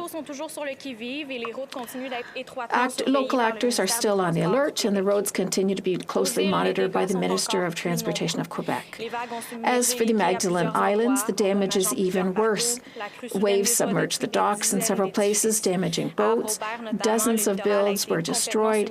In Havre-Aubert, for example, the shoreline was completely submerged. Almost all the houses along the shoreline were flooded. Winds tore off part of the roof of the Heritage Church in Saint-Pierre de la Vernière, the historic site of La Grave in Havre-Aubert, the Pointe-Basse Wharf and the Martinique sector saw a lot of flooding. The damage toll hasn't been calculated, but at least 37 people had to be evacuated. And fortunately, there were no deaths. The road network was restored last night, but Hydro-Quebec teams are on site and still reconnecting nearly 6,000 people. One of the two underwater telecommunications cables between the archipelago and the mainland was broken. The second link, however, held, which allowed the Magdalen Islanders to remain in direct communication with the rest of Quebec. But imagine, Madam Speaker, if both cables had been damaged, islanders would have been left to their own devices. According to the interim mayor of the islands, there are tens of thousands of dollars in damages, unless there are a few more surprises in the coming days to be discovered. It's not easy, of course. Right now, it's not possible to check on water infiltration everywhere. Work on the Capelmeux cliff to rebuild the cliff was well underway when Fiona hit, and the work site suffered damage estimated at between $150,000 and $200,000. As for the beach in the Havre-Aubert sector, where the work had already been done, there was already a breaker. It held up. It proved its effectiveness. There was some flooding. The water went over the shore, but nothing was destroyed. So we can say that the infrastructure was effective. This is the next step will be implement adaptation processes for future climate phenomena. The government of Quebec quickly offered help. It will compensate owners who were not insured, homeowners who were not insured. An office has been set up in the islands for the next few days, and they will be these owners will have to contact the Quebec Public Safety Ministry on its website or by phone. Several cities have declared a state of emergency. At the municipal level, this emergency declaration allows the mayor to make financial decisions without approval of City Council. And when emergency measures are declared, it's usually easier for citizens to access emergency assistance programs. Federally, I know that the government is on alert and has solutions on the table. I do know, however, that in the past, when such events occurred, wait times were often criticized. So I hope that this time the federal government will be on hand and not leave municipalities and provinces alone in this. In Maria, in my riding, it recently cost $10 million to clean up the effects of climate change for just a tiny kilometer of road. The energy shift will be expensive, it's true, but it will cost us much more if we don't do the transition now. We have many questions, Madam Speaker, following these activities, this event rather. How is it that Eastern Canada was affected by a tropical storm? In an interview with CPAC earlier, I was asked about the link between Hurricane Fiona and climate change. This is a link I made in the House today. Well, in reality, you can't not make the connection between the two. There is a direct relation between global warming and extreme weather events. There is absolutely no question about it, and the experts have told us so. Data recorded over the last 50 years by the U.S. National Hurricane Center has showed a clear trend toward more intense hurricane events, and that since late 1990s. Scientists expect that with global warming, hurricanes will become more intense. More powerful winds, more intense rainfall will come with them, and that can be explained by the increase in the ocean temperature. This has been confirmed by experts of the Intergovernmental Panel on Climate Change in the August 2021 assessment. Madam Speaker, whether the current disaster is directly or indirectly related to climate change is not the point of the debate here tonight. The point is that extreme weather events and their effects on our lifestyles and societies will increase as a result of climate change, and the current disaster illustrates the changes that the world will face in the future. The increase in extreme weather events requires accelerated and enhanced public action to reduce greenhouse gas emissions in order to control the global temperature rise, and we also need actions to adapt to the effects of climate change, such as infrastructure upgrades.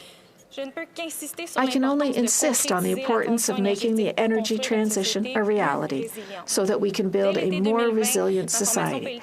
As early as summer of 2020, my political party developed proposals in this sense by publishing a green recovery plan. This is because the regions of Quebec have needs in terms of adaptation to environmental change. Our regions are not immune to the devastating effects of natural disasters as we've seen today. We need to focus more on shoreline protection, and this is something the Bloc Québécois has been asking the government to address for years now. There used to be a federal program to fund shoreline protection. It was abolished and never reactivated. During the last election, the Bloc Québécois proposed the creation of a fund dedicated to the fight of shoreline erosion and an annual funding of $250 million. The funding must be recurrent and predictable. The fight against climate change must be based on both mitigation and adaptation to the impacts of change. The amount invested in the Disaster Mitigation and Adaptation Fund is insufficient to build infrastructure that will counter the negative effects of climate change. We're talking about $3 billion of over 10 years. The speech from the throne refers to investments to prevent and predict some of the negative effects of climate change and to a national adaptation strategy. This would be the first ever published by the Canadian government. The Minister of Environment was talking about this strategy last year at COP26. Almost a year later, nothing has been published. We don't know what the strategy is from the Canadian government when it comes to adaptation and resilience. Is it normal that in 2022 we still have no climate change adaptation strategy, even though we've seen several intense weather events, as once again we've seen this week? I think that more than ever, the government needs to get to work and table this plan so that it can be rapidly implemented to help our communities and help them make them more resilient. This will quickly become a priority. The minister knows it. I don't know what he's doing, why he's not acting immediately. The fact is, it's deplorable that the Liberal government boasts about fighting climate change, but doesn't implement changes needed to make the energy transition in Canada and to get out of fossil fuels. Today, what we're seeing is that it's not enough to repair the damage caused by climate incidents. To repair, rather, the damage, we must prevent climate incidents. And citizens are increasingly concerned. In my riding, citizens' committees are being formed to ask various levels of government to act now. A citizen with land in Métis-sur-Mer recently contacted my office to say that at least that the sea has gone 1 meter over the shoreline in the last year. Citizens of Sainte-Félicité, who have never been activists before, got together on Saturday last spring to take part in an event organized by a student interested in shoreline erosion. We cannot continue in good faith with a clear conscience to fund projects that exacerbate climate change. Today at the Indigenous Affairs Committee, the theme of the study was, are Indigenous communities ready and able to deal with natural disasters? Darcy Gray, chief of the Listowitch Mi'kmaq community, recalled the painful memories of the 2018 flooding, which affected several homes. He also mentioned that the requirements for compensation so that the houses could be retrofitted make number of houses eligible for less compensation. And these events could happen again. Are we ready? No. Canada has long been criticized for not meeting its greenhouse gas reduction targets and continuing to massively subsidize the Canadian oil and gas industry, rather than investing in renewable energy and the green economy. But the government is stubborn in its reliance on oil and gas and unable to announce the gradual reduction of production. There is, of course, the promise to cap emissions from the oil and gas sector, but this promise is not about phasing out coal, gas, and oil. It's about claiming these industries can be environmentally sustainable, reducing carbon intensity of their production. In other words, while the world transitions from a hydrocarbon energy regime to a renewable one, Canada and the Liberal government are transiting from hydrocarbons to hydrocarbons. How much money will Canada sink into helping polluters to pollute less, rather than helping innovative countries to create the economy of the future? Canada's grey hydrogen strategy, the dubious promises of carbon capture, utilization and storage technologies have already left us with a hefty bill for Liberal inaction.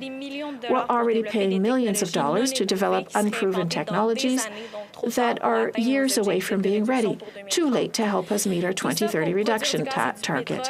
And all this is so that we can continue to produce so-called cleaner gas and oil rather than making the real energy transition. Whether the current disaster is directly or indirectly related to climate change, Madam Speaker, is not the point of the debate, perhaps. But it is a reminder that we must prepare our communities as quickly as possible to deal with the effects of climate change, which will become increasingly severe. Thank you, Madam Speaker. Questions and comments? Thank you, Madam Speaker, and I'd like to thank the member for her speech.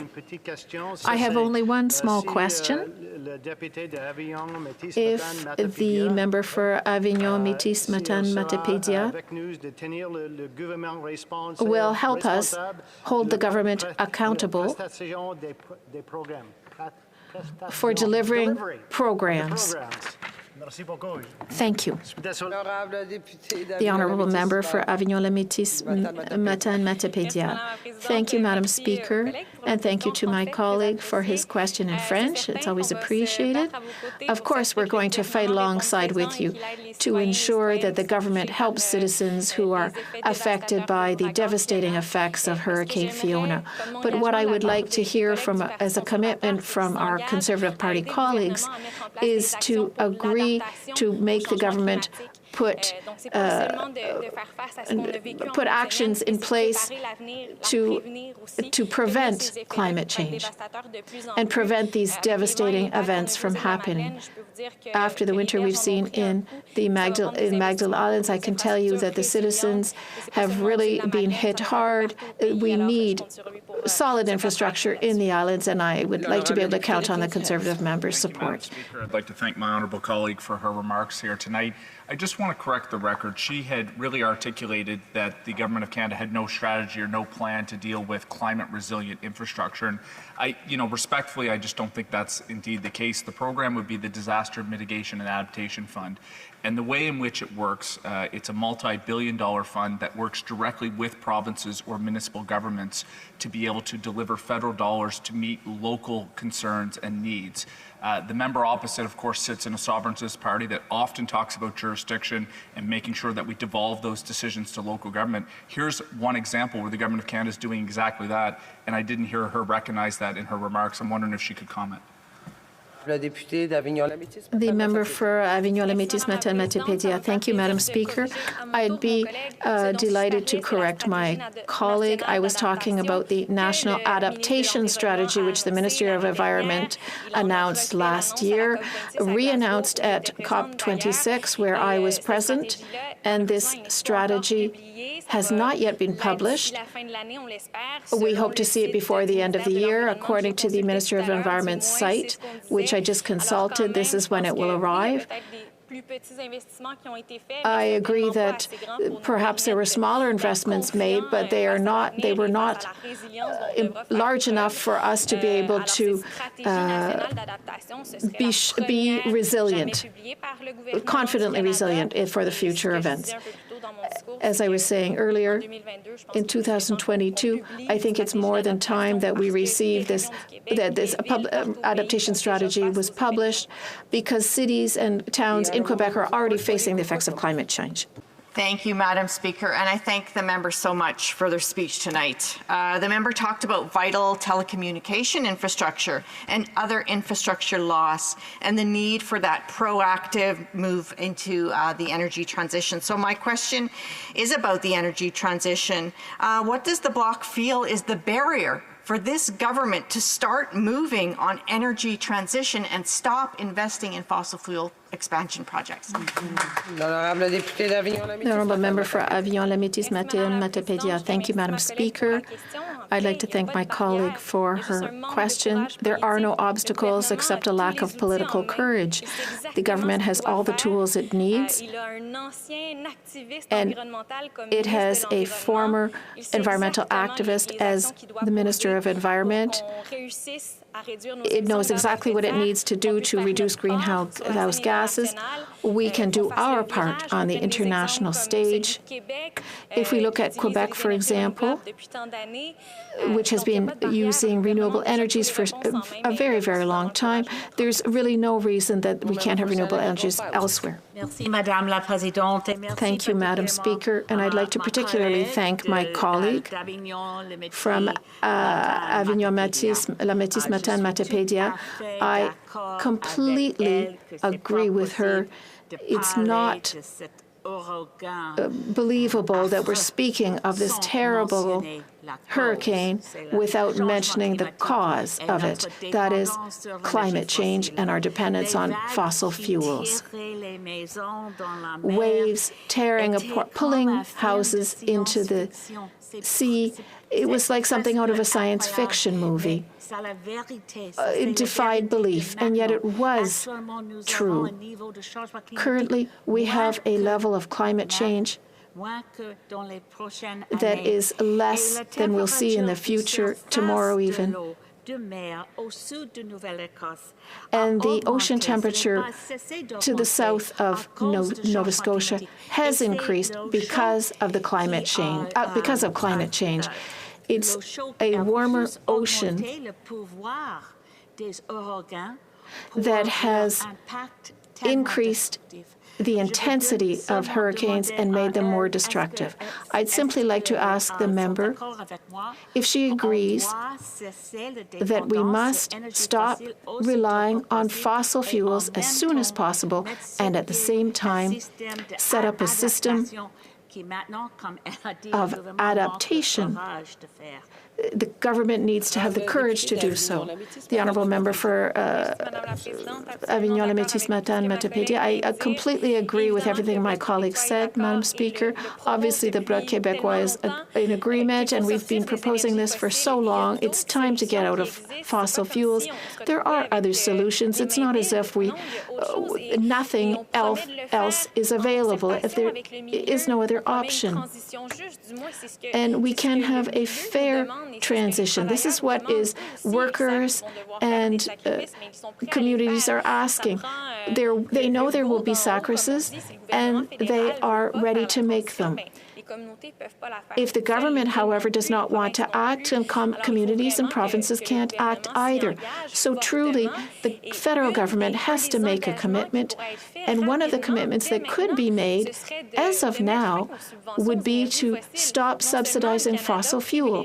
Not only is Canada promoting these fuels, but it's continuing to take taxpayer money and invest it in these fossil fuel companies that are making millions of dollars on taxpayers' backs. The federal Liberal government needs to be more courageous. It says it's a partner in fighting climate change. The honourable member for Limoilou. Thank you, Madam Speaker. Several of us, my colleagues and others across the aisle, have mentioned that these hurricanes have become more intense because of warmer oceans. And we'll just remember that we're talking about the North Atlantic Ocean. We're also seeing tornadoes more frequently, worse tornadoes in Canada, in Quebec, in Gatineau. Gatineau was hit by a tornado. My colleague also mentioned in her speech that we're dealing with the consequences of these hurricanes, but there will still be more to come.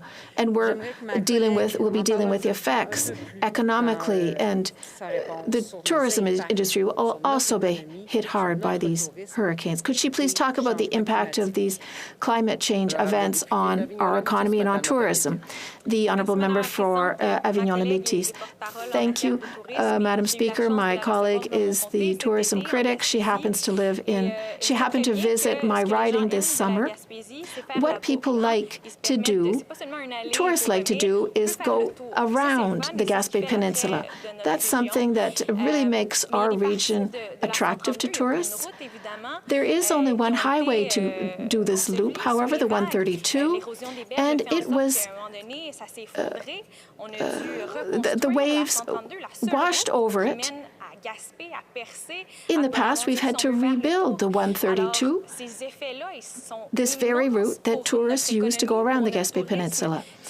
And if the highway is damaged, it will have a tremendous impact on the tourism industry.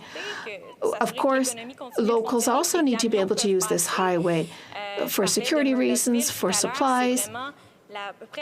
I spoke of my town earlier. It's very close to the Parc de la Gaspésie, and currently there's no services along that road. Trees have fallen in the area. So climate change does have a major impact on tourism. The government is already aware of all this, has the tools to make a difference and to proceed with adaptation. Good evening, Madam Speaker, and thank you for the opportunity to be here today. I'd like to thank my parliamentary colleagues because tonight we're talking about the impact that Hurricane Fiona has had on Atlantic Canada, and I certainly recognize Eastern Quebec as well. I want to start by recognizing that I'll be sharing my time this evening, Madam Speaker, with my honourable colleague from Dartmouth, Cole Harbour. Madam Speaker, it was difficult to try to prepare exactly how best to be able to tackle this debate tonight, given the gravity of what we're still seeing on the ground in Atlantic Canada. Yes, as an Atlantic Canadian Member of Parliament, I am here, but many of my colleagues are not. They are actually at home dealing directly in their ridings. They're working with their constituents to be able to address the real severe consequences of Hurricane Fiona that found its way to our shores starting Friday night and has carried on throughout the weekend. I suspect that many of us, both in this House and indeed Canadians that are watching at home, have seen the really gut-wrenching images across the region, whether it was in Port aux Basques, where individuals' houses were finding their way into the ocean, and unfortunately where a woman has passed away, whether or not it's in Prince Edward Island, where massive trees, hundreds of years old, are ripped down almost like with toys play. That is the velocity and the ferocity that this particular hurricane has presented itself with. There remains across the region a number of residents who are without power, who indeed would have no hope of even watching this debate here tonight because they're worried about trying to keep their house warm. They're worried about trying to make sure that they have the supplies needed to get forward. And before I go too much further, Madam Speaker, let me thank the first responders and those volunteers and professionals who are on the ground doing all that they can to help support those who are in need to be able to clean up from this significant storm. I had the opportunity to be in my riding yesterday. I spoke with some workers from Quebec, from Hydro-Quebec. It should be said that many utility companies from Prince Edward Island, Nova Scotia, Newfoundland, Maine, Quebec, and even Ontario were working together. See the way in which, of course, we as Canadians come together. And I really want to thank those who are working, who are away from their own families, to be there to make sure that our families at Atlantic Canada are protected. I hope to use my time tonight, Madam Speaker, to cover three distinct areas. One, I will talk about the impact in my riding of King's Hands. I stand here not wanting to sound disingenuous because the impact was significant. it was severe, but it really does pale in comparison to northern Nova Scotia, Cape Breton, the Prince Edward Island, and Western Newfoundland. And I will talk about those three distinct areas, and obviously the Magdalen Islands in Quebec as well. I will speak to those areas in a moment, but just a little bit in King's Hants. I was fortunate enough to get home last week, just before the storm arrived from my work here in Ottawa. We sustained winds around 130 kilometers an hour at its peak in King's Hants, and having been at home, the house was shaking, and we have a relatively new home in a new area in our community, and you could just, frankly, we didn't get much sleep, and I know many people across Atlantic Canada have not. We've seen significant trees damaged, which of course falling on electricity lines have put a lot of people out of power. Some of that is returning in my riding. In fact, by and large, it is returned, but there are some that still do not have power. They're hoping to be either perhaps tomorrow night or Wednesday before they're fully connected. I often speak, Madam Speaker, about the agriculture sector in King's Hants, and when you think about the Annapolis Valley, it was mentioned in the House today during question period about the significant fruit growing industry and apple orchards that we have. This is the harvest season for those particular fruits and varieties. Had the opportunity to be with Andrew Bishop of Noggins Corner Farms. I visit Alex Sarsfield and Dave Power. These are farmers in my riding yesterday to see the damage. It is significantly better than Hurricane Dorian. In some instances, almost across the entire industry, Madam Speaker, there was 90% of apples that had fallen from the trees that would no longer be marketable in the same way that they would had they been picked off the trees. In many cases, that is not, thankfully, not the case in the Annapolis Valley. There are some significant damages on certain farms. Telecommunications, the first 36 to 48 hours, Madam Speaker, it was very difficult to be able to make a phone call, to be able to send a text message.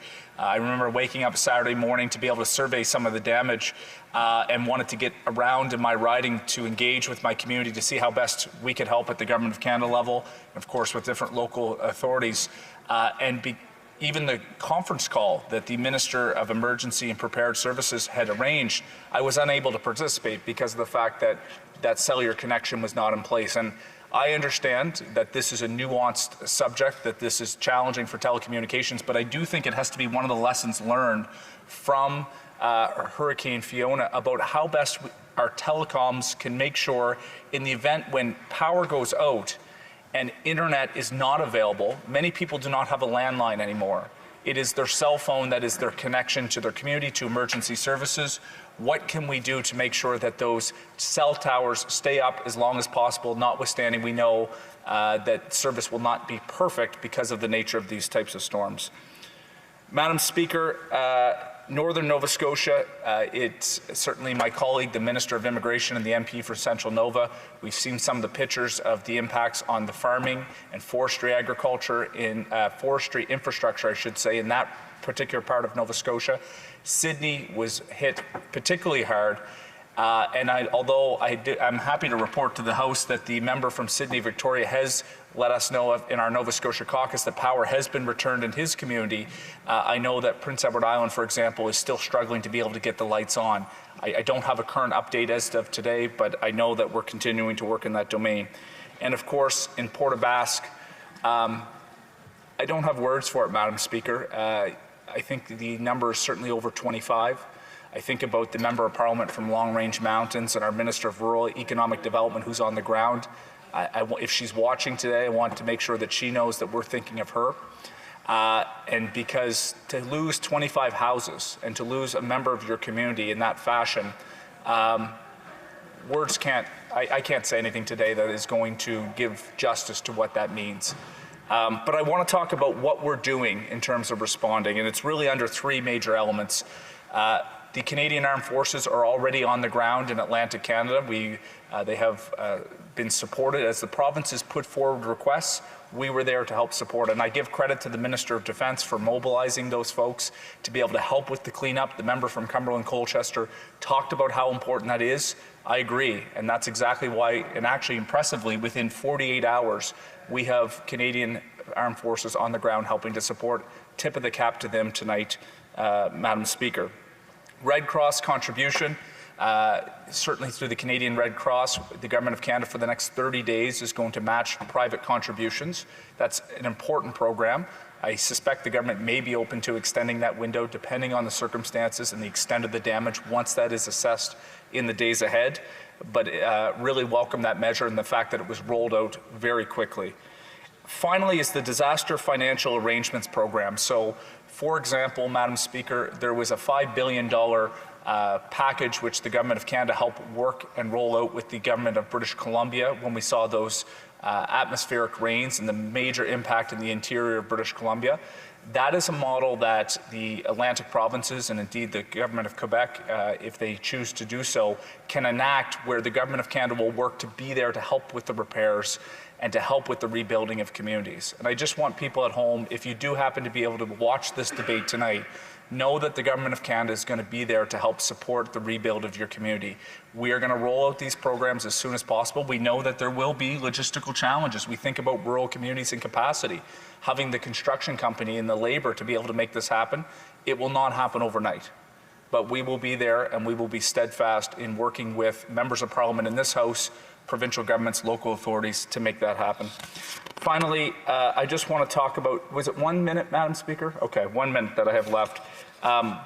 If I had more time and perhaps a member can ask me about the agriculture impact as the chair of the Agriculture Committee, I'd be happy to do so. But my key conclusion is that we will be there, the Government of Canada, and I know all members of Parliament will support those initiatives for us to be there with communities on the ground in Atlantic Canada. And now is an important time when we look about rebuilding of certain communities that have been the most hardest impact to make sure that there is a lens on making sure that that infrastructure is climate resilient. And I know that word can be really cliche, Madam Speaker, but it's making sure that what we build back, whether it be houses, arenas, schools, is going to make sure it can withstand future storms. I'll leave it at that, Madam Speaker. Questions and comments? The Honourable Member for South Shore St. Margaret's. Thank you, Madam Speaker. I was pleased to hear the member for Kings Hence's report about the better situation this time than Dorian for the apple growers. Indeed, that's really good news. It was a large issue. The member for Kings Hence talked about the trouble getting cell phone service, and we know after Dorian this was a big issue, huge issue.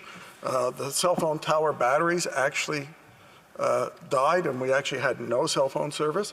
And at that time, Federal Public Safety Minister Ralph Goodale was in Nova Scotia and was getting an earful from Nova Scotians about that. And his response was that, I hear you, I understand, they're a necessity now, but if you've got a complaint, you really should complain to the CRTC. And it doesn't appear that anything was done to improve the situation, because here we are 3 years later, and we've still got the same issue happening. The member for Kings Hence. Thank you, Madam Speaker. I'd like to thank the honourable member from South Shore St. Margaret's Bay for the question. I think it's a really important one because, as I mentioned, I think of a number of individuals that don't have landline service, that aren't able to be connected, and if the electricity goes out, that is their true lifeline from a pure public safety sense. So I am aware of Hurricane Dorian. It was before my time in Parliament with the minister he mentioned, in particular with the Honourable Ralph Goodale. But I do think now is the time for all parliamentarians to be asking those questions. I'll give the benefit of the doubt, or I'll certainly want to, that telecommunication companies are working in earnest to be able to improve this.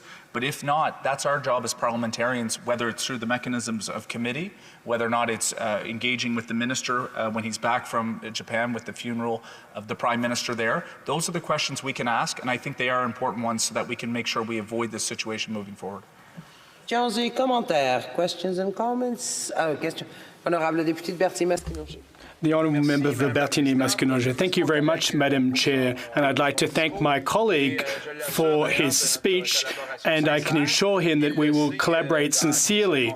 He knows that under normal circumstances, and also in extraordinary circumstances, which we are noting today and the last few days, I'd like him to speak a bit more of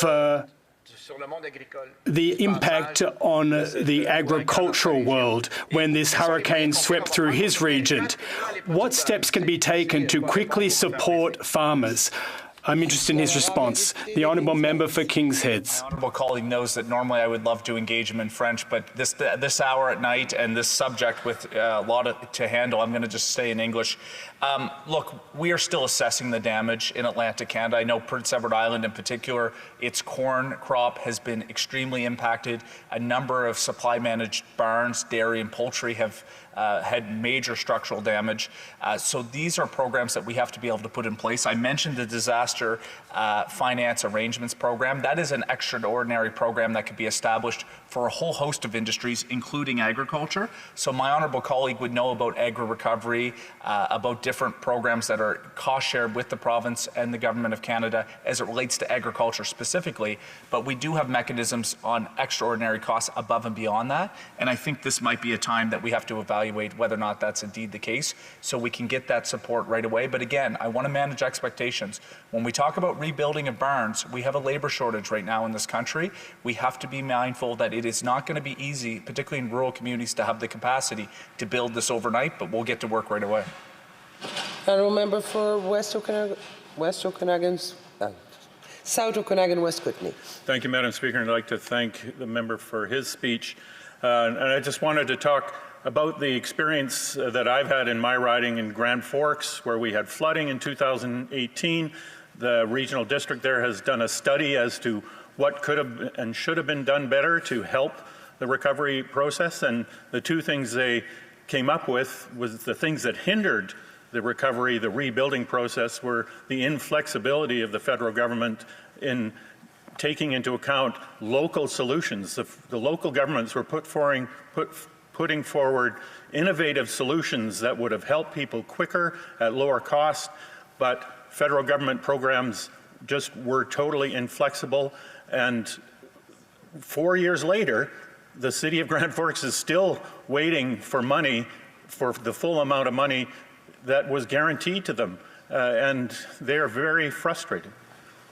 Honourable Member for Kings Heads, 15 seconds. Thank you, Madam Speaker, and I'd like to thank the member because he played a role in helping make sure tonight's debate happened. A couple things. I heard him reference this question particularly earlier, and I thought one of the the problem was actually the 20% contribution from local government, which is another aspect here. Yes, the Government of Canada has to provide financial support, but it has to be in cooperation with different levels of government. I'm not familiar with the particular case. So I can certainly stand here today and say anytime the Government of Canada can work collaboratively in supporting provinces and local governments, I think it's important. My understanding of how these programs are designed to work is that the province actually sets the parameters of how this works. We can work, but I'm happy to take this conversation offline and see what lessons can be learned. So, resuming debate, the Honourable Parliamentary Secretary to the Minister of Seniors. Thank you very much, Madam Speaker. I am rising today to speak about how Hurricane Fiona has impacted my home region of Atlantic Canada, and about how our government is supporting Atlantic Canada through what may be the worst storm we've seen in our history. My heart goes out to the loved ones, the friends, the communities of those who have been lost due to this terrible storm. And I want to recognize those who have lost their homes, lost their sanctuaries. You are in my thoughts, and I know that all orders of government in every affected province will stand together, work together, and support you and your families through this incredibly challenging time. I also want to say, respectfully, that now is not the time for political games. I've heard more than a few members, some who don't normally say much about Atlantic Canada, who are choosing to bring hyper-partisan politics into this incredibly important discussion about the impact of Hurricane Fiona on Atlantic Canadians. Now is not the time. Now is not the time. Now is the time, however, to work together and to support those who have been affected by this brutal storm. Now is the time to recognize the incredible challenges that many residents in my home region of Atlantic Canada are facing due to this hurricane. And now is the time to show Atlantic Canadians how we can put partisan politics aside and work together on their behalf. Madam Speaker, Atlantic Canadians are incredibly resilient. We heard many Atlantic Canadians say that tonight. We know how to prepare for storms. We batten down the hatches. We make sure we have supplies on hand. But it is clear that storms are getting more and more severe, and Hurricane Fiona ripped through the best laid plans and preparations made by so many residents. And I don't believe that anyone can say all of the ways that this storm has impacted Atlantic Canada yet, or everything that is needed yet. Today's debate, Madam Speaker, respectfully, seems premature, as the winds are still strong in parts of Atlantic Canada, and as we stand here in this place, provinces are still working hard to determine just what needs to be done and how our government can best assist their efforts. But I can tell you, Madam Speaker, that leading up to this storm, during the storm, and now in its aftermath, our government has been there to support the provinces. We've been in constant communication with the premiers from affected provinces, because when the provinces need our help, our government must answer the call. Our government received requests for help from Nova Scotia, Newfoundland and Labrador, and PEI, and swiftly mobilized Canadian Armed Forces personnel and equipment to assist. I want to thank the Prime Minister, the Minister of Emergency Preparedness, and the Minister of National Defence for moving faster than the speed of light. Joint Task Force Atlantic, the 5th Canadian Division, Canadian Rangers, the Reserves, Royal Canadian Air Force aircraft and crew, Royal Canadian Navy ships, and more are all ready to support. In my home province of Nova Scotia, the Canadian Army Reconnaissance Team has already been on the ground in Cape Breton, viewing and evaluating damage and determining how best the military can assist. The province is leading the way, and the Canadian Armed Forces are ready to help them with everything from bridges and roads to helping to re-establish electricity. At the request of the province, as I speak, the HMCS Margaret Brooke is sailing from St. John's to conduct wellness checks in 4 communities on the south coast of Newfoundland. And the Canadian Armed Forces will assist on the ground in Newfoundland, working with local authorities to ensure the well-being and safety of residents in the province. At the request of Prince Edward Island, the Canadian Armed Forces are there to help remove trees and other debris from roadways so workers can get the lights back on across that province. They'll also help repair roadways as needed, from debris removal and clearing roads to conducting flyovers to assess damage and checking in on those most vulnerable. The Canadian Armed Forces are ready to support the provinces in their efforts to help those hit hard by this brutal storm. Thank you so much to the Canadian Armed Forces personnel who are working hard to support Atlantic Canada, and for those who are on the way. Now, Madam Speaker, we recognized Military Family Appreciation Day earlier this week, but I want to thank the military families of those who are deployed to communities in Atlantic Canada and those who are also, as I said, on their way. I know that military families are often forgotten, but you are so important and you so deserve our gratitude. You have my gratitude. And I know that many of you are in Atlantic Canada and perhaps are struggling with some of the challenges others are facing. So thank you for all you do. I mentioned before that Atlantic Canadians are resilient, and other members across the aisle have said that as well this evening, Madam Speaker. I think that this attitude shines through in the incredible acts of kindness that we are seeing in all of our communities. In my riding of Dartmouth-Cole Harbour, businesses like Stone Pizza or Chinoi's Pasta are giving away free hot meals to folks in needs, like those without power. Others have been giving away hot coffee or providing places for folks to charge their phones. When people see power crews arriving from outside the province, they've been cheering and thanking them for their help. They're even offering them hot drinks and snacks along the way. Neighbors with power have been setting up charging stations on their lawns with seating and hot coffee to support them while they're charging their phones to the people in my community with no power. I'm one of them. My family's home today, not able to watch this because we have no power. And of course, no one is more popular right now. I think this was mentioned earlier tonight as well by the member from across the way. The gangs of chainsaw owners who are volunteering to help people with their many downed trees. To all Canadians who may be listening, who may be able to listen to these speeches tonight, I want you to know that our government is matching donations to the Canadian Red Cross through the Hurricane Fiona Appeal. If you are able, your donations will help those who may have lost their homes. or are in need of humanitarian assistance. I would like to end by thanking those who have been working so hard during and after the storm to help.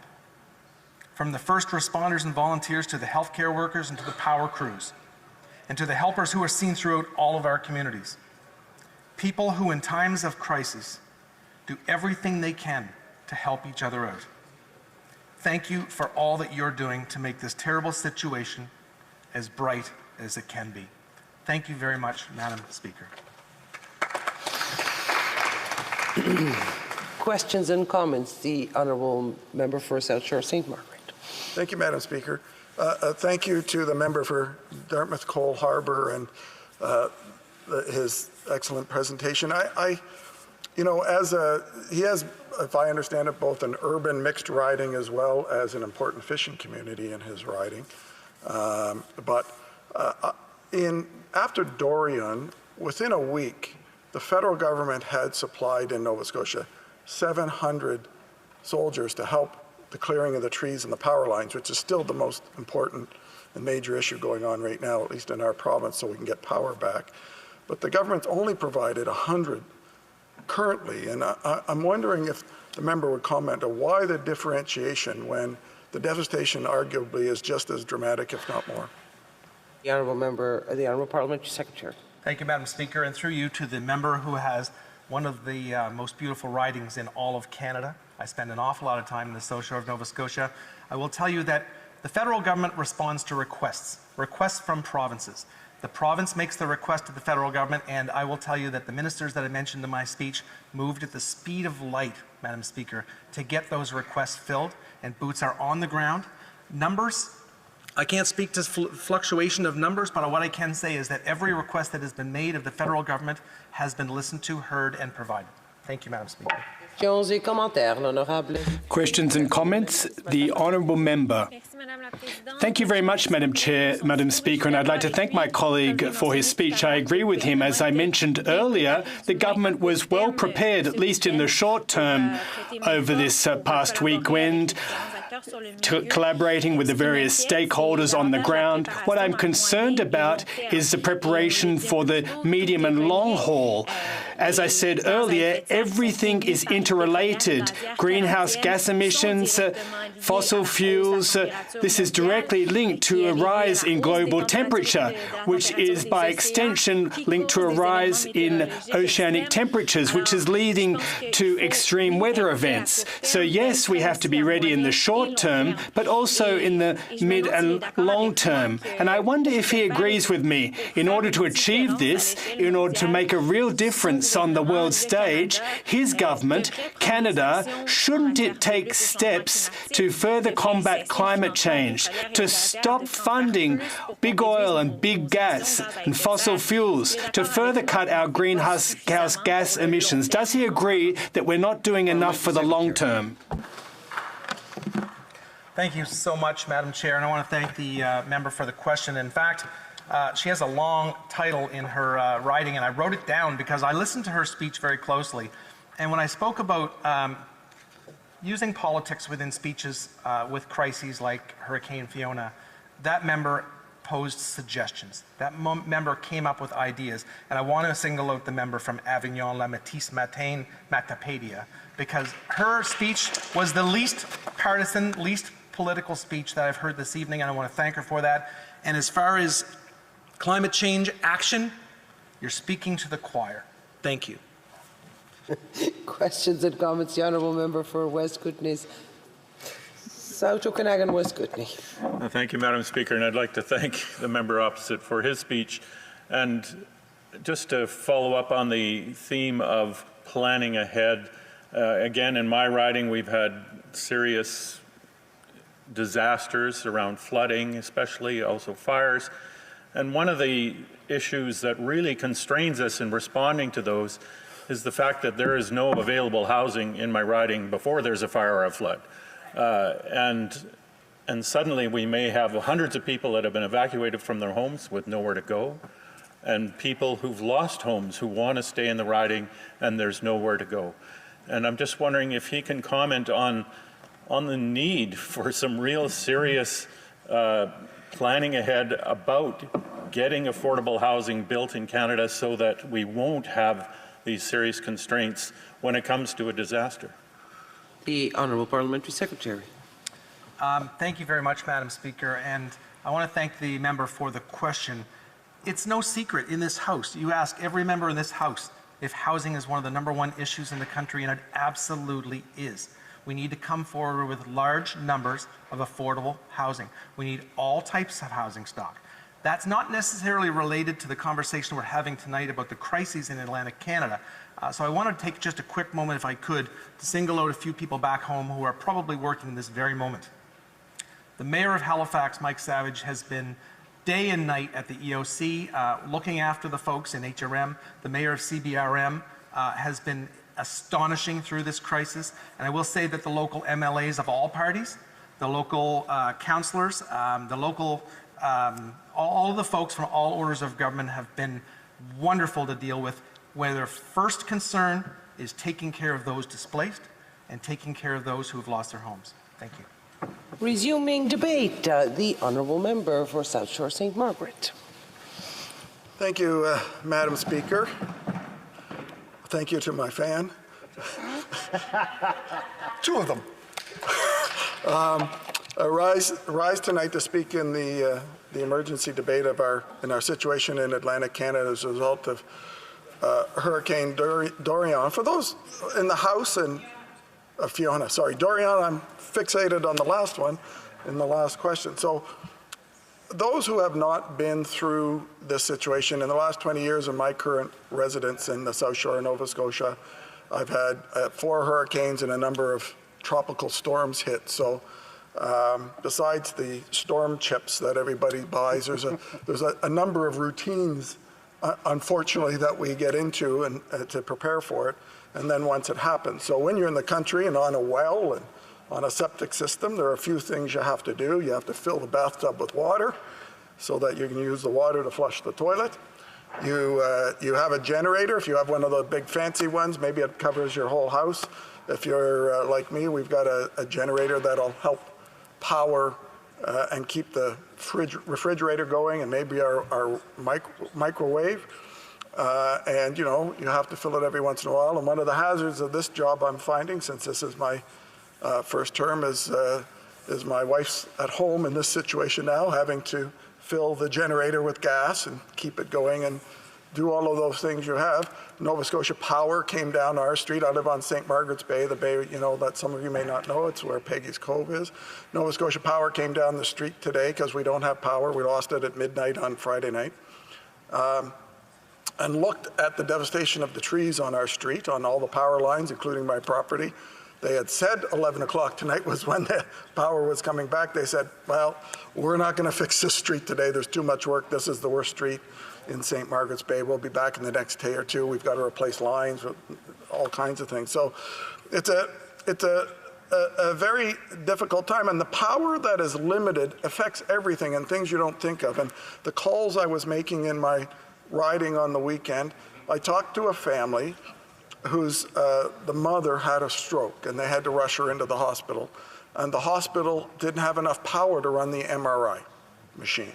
So they could make assumptions, they could give her medication, but they couldn't do all the things that we would normally expect you would get when you're in such a serious situation because a hospital's running on emergency power. My good friend, our doctor colleague for Cumberland and Colchester, has I'm sure seen this many times in the hospitals when he's dealt with having to deal with these storms in his riding in his previous life. And the member for Kings Hant spoke a little earlier about the agriculture impact.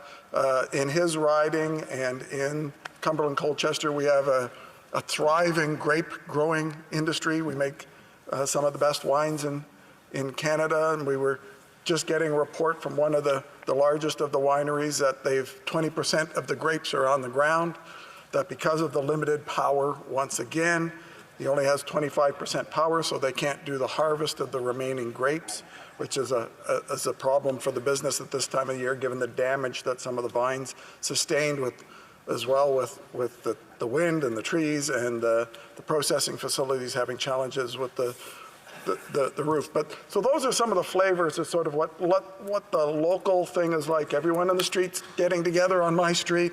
The guys are getting the chainsaws out and helping where they can, because, you know, every guy I know, including me, if there's a chance to use the chainsaw, they will, and they are. But besides all of those, you know, the ways we band together in these kinds of crises and things that go on in sort of that way that we do in Atlantic Canada and most of Canada when these things happen, there are some really difficult things. And I would like to begin by sending my condolences to the families of those who've lost their lives in this storm. A 73-year-old woman, as we know, from Port aux Basques, with reports of waves on average of 10 meters. I've had reports. I was phoning the fishing communities on the weekend throughout Newfoundland, PEI, New Brunswick, and Nova Scotia, and some of the unsubstantiated, but the folks that I spoke to in southwest Newfoundland, the fishing community, said the occasional wave came in that was 30 meters high into the southwest. So that helps explain why you see some of the devastation, and we feel for the family of the woman who's been lost at sea and found. We found out today in my riding, Lower Prospect, the member for Dartmouth, Cole Harbour will know where Lower Prospect is, that one of my constituents is now missing and presumed to have been washed out to sea. They haven't found him yet. So on top of that, obviously homes have been destroyed by the flooding and by trees, mainly trees. Power's still out. Hundreds of thousands of people in Nova Scotia alone. My understanding, the latest update of the 82,000 homes in Prince Edward Island, 80,000 of them still don't have power. Most of their power comes from New Brunswick. And my thoughts obviously remain with my fellow Nova Scotians and all Atlantic Canadians who are still reeling and dealing with this disaster. And as I mentioned in the House earlier today, in question period or in my Standing Order 31, Hurricane Fiona was not the first hurricane to hit Atlantic Canada. Like I said, I've experienced 4 in the last 20 years, but there have been over 30 since 1951, quite a few before that, dating back as early as, the science on this one was a little tough, but 1775. Tropical storms, extratropical storms, and we know how to prepare for these. But I'll give you an example. You know, there's a couple of famous ones that happened if you're close to the fishing community. There were the gales, as they called them, of 1926 and 1927, where over 300 fishermen were killed on the Grand Banks when 2 hurricanes came in. One landed, its landfall was in Yarmouth. Another one was in Port Hawkesbury. That was in 26-27. Hurricane Cindy in 1959. It moved ashore in New Brunswick. There are similar ones throughout the decades that we can talk about. In 1950, Hurricane Abel went ashore on Goodwood in Halifax, which is also in my riding. The 1940, there was one that was called the Nova Scotia hurricane, and it went ashore in Lockport in my riding. So we have these. They are growing in intensity, but we've have them for the centuries. We've been having these kind of storms in Atlantic Canada, and they always bring tragedy. But Fiona was different in the sense that it was geographically larger. So when Hurricane Juan, and I was in the South Shore when Hurricane Juan hit it in 2003. When Hurricane Juan hit, it was intense, but it was compact, and it moved fast through the region. It did a lot of devastation at midnight, on a high tide, in a full moon, all of those things. If you had seen the Halifax waterfront, it was destroyed. But this one was larger and slower moving, and so the winds stayed around longer. And that way, the winds being around longer, the hurricanes affect the ocean in 2 ways, the waves, the surges you see. One is that the power actually moves water, and then the wind also pushes the waves. It's sort of a double impact that you see happening. So when it is more sustained over a period of time like that, you get more intense waves, which is what happened with Fiona. So I would also like to reiterate our leader's comments from earlier today when he asked the Prime Minister how we, as opposition members, can best support Atlantic Canadians who are in dire need right now. And everyone, not only in this House, but all Canadians can help us. And I must express my gratitude to the federal government for their constant communication with opposition MPs and their rapid response to requests for military assistance. I would also like to thank the municipal leaders in my community that I've spoken to for their diligent work in communicating over the past few days with me, but also with their residents about how to be prepared and what to do afterwards in providing services to our residents. We can all get better results from our constituents when we work together and keep open lines of communication. In times like this, we depend on the power workers who work around the clock to restore operations as quickly as possible. Never before have we seen this many downed power lines, which pose a threat to workers and the public. It could be weeks before some of Nova Scotia power workers get a full 8-hour sleep, I suspect, and we owe them our thanks. On top of that, we are welcoming more than 300 power workers from other provinces, and even, as we've heard earlier, power workers from New England, which is our tradition in Atlantic Canada of supporting New England and they supporting us in times of crisis. Atlantic Canadians have a reputation of helping out our friends in need, and we always get that same treatment from other parts of the country. Additionally, I want to extend my appreciation to the police, paramedics, firefighters, Coast Guard, and members of our armed forces for everything that they are doing to keep our community safe and to try and help us rebuild. And in typical maritime fashion, the community is coming together in light of the disaster. Warming centers and evacuation shelters are being staffed and supplied by generous donations. Nova Scotians are tough, and the character of our communities is most present in times of tragedy such as this. As we start to rebuild, I know that the resolve Nova Scotians and Atlantic Canadians have will not be diminished. I have been impressed with many groups, organizations who have swiftly begun assessing the damages of the storm. In Atlantic Canada, that includes industry groups representing many of our farmers, fishers, forestry workers, all of whom are reeling from the damage. Of course, in coastal communities in Atlantic Canada, big storms always pose a threat to our wharves and small craft harbors. I've heard reports from constituents and people in coastal communities around the region about the extent of the damage they have witnessed at wharves. I have talked to mayors in Newfoundland. I have talked to ministers in PEI. I have talked to the fishing associations in New Brunswick to understand the early assessment. Now, a lot of those groups, like a lot of what's gone on, are really only getting on the water now and getting out to see the extent of the damage to our wharfs, to the fishing gear, to the farms, because it's relatively safe to do so now, bar running into down power lines. And I've spoken over the weekend and today with the Maritime Fishermen's Union, the FFAW Unifor in Newfoundland, and the PEI Fishermen's Association in my capacity as Shadow Minister for Fisheries. They have conveyed to me the situation in southwest New Brunswick is serious, that the North Shore wharves and PEI have had major damage, and we have seen the destruction in southwest Newfoundland as well, which is complete and devastating. I've had reports from fishermen in PEI that they hauled their boats in preparation from the storm, and when they went to see their boats, it's not there anymore. I've had fishermen tell me that their shed where they store their gear, their halibut gear, their lobster gear, is completely gone. I know that the New Brunswick fishermen are out in the water today and tomorrow trying to find their lobster gear in the fishing areas that they are. They left their gear in the water, so that will be a big challenge. So, as David Sansom, president of the Redhead Harbour Authority in PEI said, our lower wharf, the tide bumped so high that it pulled it right out and destroyed it. And our east wharf this evening, the tide came up and lifted it right out of where it was secured.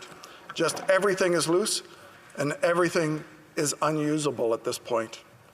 On top of that, Gear has been lost. Some fishers will lose out on days, if not weeks, of fishing due to the infrastructure damage, maybe even a season. PEI summer lobster season is ongoing, as is New Brunswick's. But as we await the assessment of damaged wharf, it looks like some fishermen may not get back out this season. They have 3 weeks left in the season. That's why the Fisheries Minister must take a serious look at extending resources, extending the seasons in those communities. And keep in mind the severe financial setback the hurricane is causing fishing families. The Department of Fisheries must also immediately begin to prepare plans to repair wharfs under their jurisdiction and to expedite permits and get vessels back at the docks as quickly as possible. As FFAW Unifor, which represents many inshore fishers in Newfoundland, said about southern Newfoundland, they issued a news release this morning on the situation. If you'll bear with me, I'll just read the brief release that they put out this morning. They said, professional fish harvesters on the southwest coast of the province are left reeling after post-tropical storm Fiona made landfall in the area on Friday and Saturday. The damage left in Fiona's wake has impacted multiple enterprises, leaving significant damage to gear, boats, motors, and sheds. FFAW Unifor is seeking financial support from the federal and provincial governments to assist these inshore harvesters in their rebuilding efforts. The damage from Fiona has been felt in particular by folks located between La Poile and Port aux Basques. Some inshore harvesters have lost all their gear, motors, boats, and sheds, just washed away with the storm. As small-scale operators, they have no financial recourse through traditional insurance channels, and we are therefore asking for financial relief from our federal and provincial government, explained FFAW Unifor Secretary-Treasurer Jason Spingle. Support following hurricanes and tropical storms has been provided to inshore harvesters in the past, and we expect that Fiona will be no different. These fish harvesters will require financial help to replace their lost investment in order to resume fishing next season. Harvesters in this region rely mainly on lobster and halibut as their primary and in many cases sole source of income. Rebuilding infrastructure and replacing lost gear and other equipment will be paramount to the region's ability to rebound from Fiona's destruction. In the immediate term, FFAW Unifor is communicating with members on the ground to continue to assess the full impact of damage and to ensure our members and their families have their basic needs met in the coming days and weeks. The union will also be approving a donation to the Red Cross via the Executive Board as soon as possible. Recovery on the Southwest Coast will certainly not happen overnight, and we acknowledge that there is significant work to do. What our members need now is commitment from our elected officials that the support will be given to the inshore harvesters that need it. Without that commitment, their livelihoods will be lost, they concluded. And from our perspective as the official opposition, we're advocating for that support. Commercial fishing organizations and their members and those that manage port authorities are doing an inventory of the wharfs damaged in the hurricane. Some concerns I have expressed that have been expressed to me by port authorities are that under normal situations, the federal government cost shares repair work with the Port Authority revenue through small craft harbors funding. The concerns are now are that many port authorities don't have their share of funds to pay half the cost of repairing the damage and in some cases replacing a destroyed wharf. They will be looking to the Minister of Fisheries to provide sole source funding from small craft harbors to pay 100% of reconstruction costs to help these port authorities bring back infrastructure to proper safety and operating standards. As the Minister of Fisheries is aware, but perhaps not everyone in this House is, there are a number of active fisheries that are open currently, and many fishers are attempting to assess damaged and lost gear. The fishing organizations I've spoken to want to know if the upfront, if the financial aid will be there. The Minister of Fisheries is well aware that the fall fishery, LFA 25, between New Brunswick, Southwest, and Western PI is open. The season is short, it's almost over, but a loss of the few days that we've had is a big impact. And as we asked in the House today, we're asking for the Minister to extend the season so that they can complete it.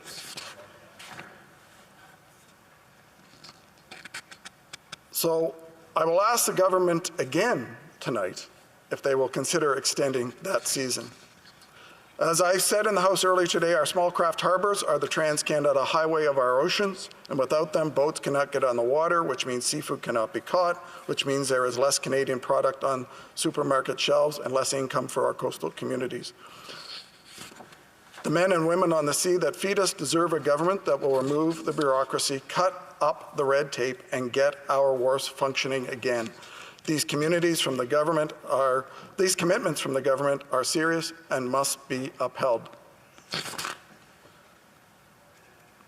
In light of the situation, we as legislators must come together and listen to what is needed on the ground and deliver quickly to Atlantic Canada what we need to recover from this hurricane in a time that allows people to resume their ability to earn an income and support their families. Thank you. Questions and comments. The Honourable Member, the Honourable Parliamentary Secretary. Thank you, Madam Chair, and I'd like to thank my honourable colleague from South Shore St. Margaret's for the great speech this evening, and express condolences to his community and everybody across Atlantic Canada and throughout the Maritimes, and certainly in Quebec as well, to all of those who have been impacted by this this tragic storm. Like many members of this House, I've spent a lot of time in Nova Scotia. My brother was born there. We lived in Dartmouth for a couple of years. That's why I get to sit next to this fine fella. And I got to visit this summer as well. A lot of Canadians, certainly people back in my riding, feel very disconnected from the storm, and they want to know what they can do. And certainly our government has set up a matching program through the Canadian Red Cross, an organization that's demonstrated the ability to distribute funds to smaller level, community level organizations quite effectively. But what does the honourable member suggest that I can pass along to my constituents so they can be helpful in this this Build Back Better plan for all Nova Scotians and Atlantic Canadians? Honourable Member for South Shore St. Margaret's. Thank you very much for the offer and for the kind words. I'm sure you must have spent a bit of time on Lake Banook given your past life. Sorry? Don't. The honourable colleague. Great deal of time on Lake Banook in his previous success. But the Red Cross obviously is a great initiative that the government has set up. There will be, I'm sure, more charities coming through in the next few days that will be looking to help. I would hope that the government would consider doing matching funds to those as well. And I think one of the other things is, like the honourable member who has family there, one of the things that matters most is when you can, as an individual, if you know somebody in Atlantic Canada, just reach out to them and call them and let them know that you're thinking of them and ask what you can do as a friend or a family member to help them out. Because you do tend to feel isolated in the situation where you're not going through your normal routines anymore. So for all those watching, if you have friends and family in Nova Scotia, and I'm sure many people already have reached out to them, please try and do that as much as you can over the coming weeks. Questions et commentaires. L'honorable député de Beauport-les-Moellons. Questions and comments. The honourable member for Limoilou, Beauport-les-Moellons. Thank you, Madam Speaker.